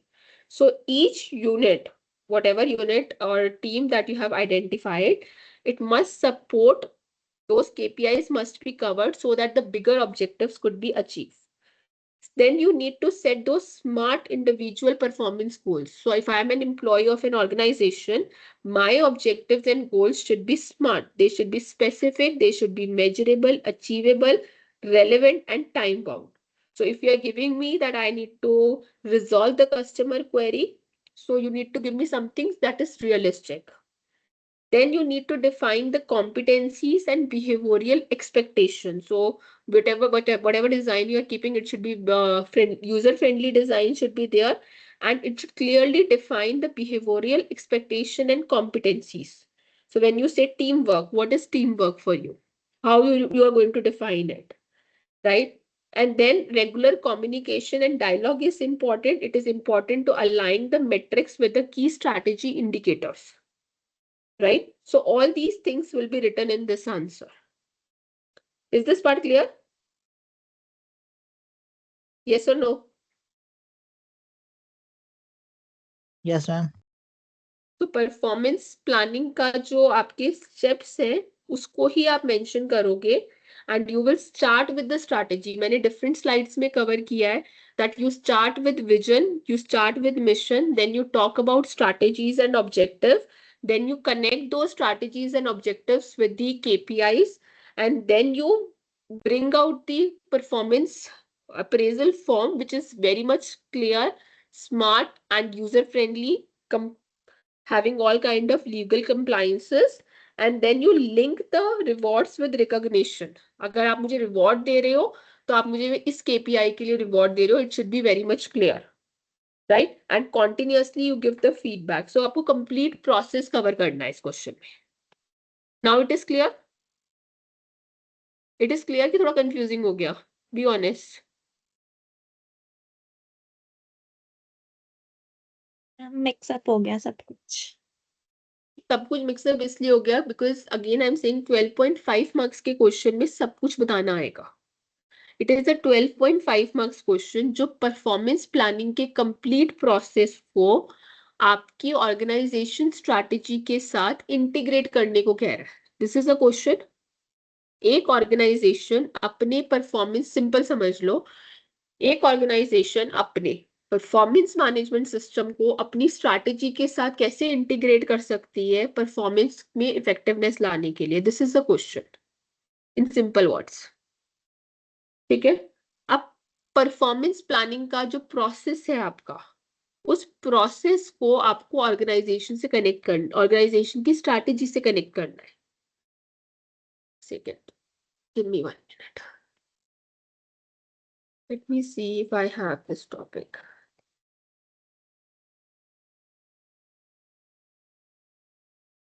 Planning.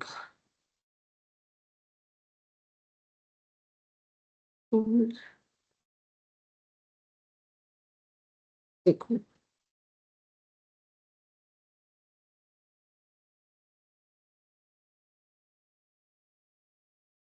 I'm just opening your SLM. I'm just sharing the screen so that you could understand where I'm.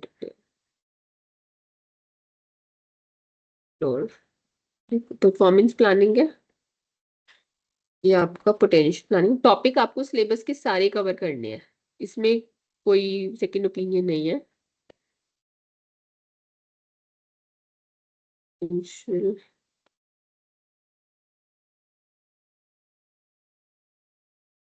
Components,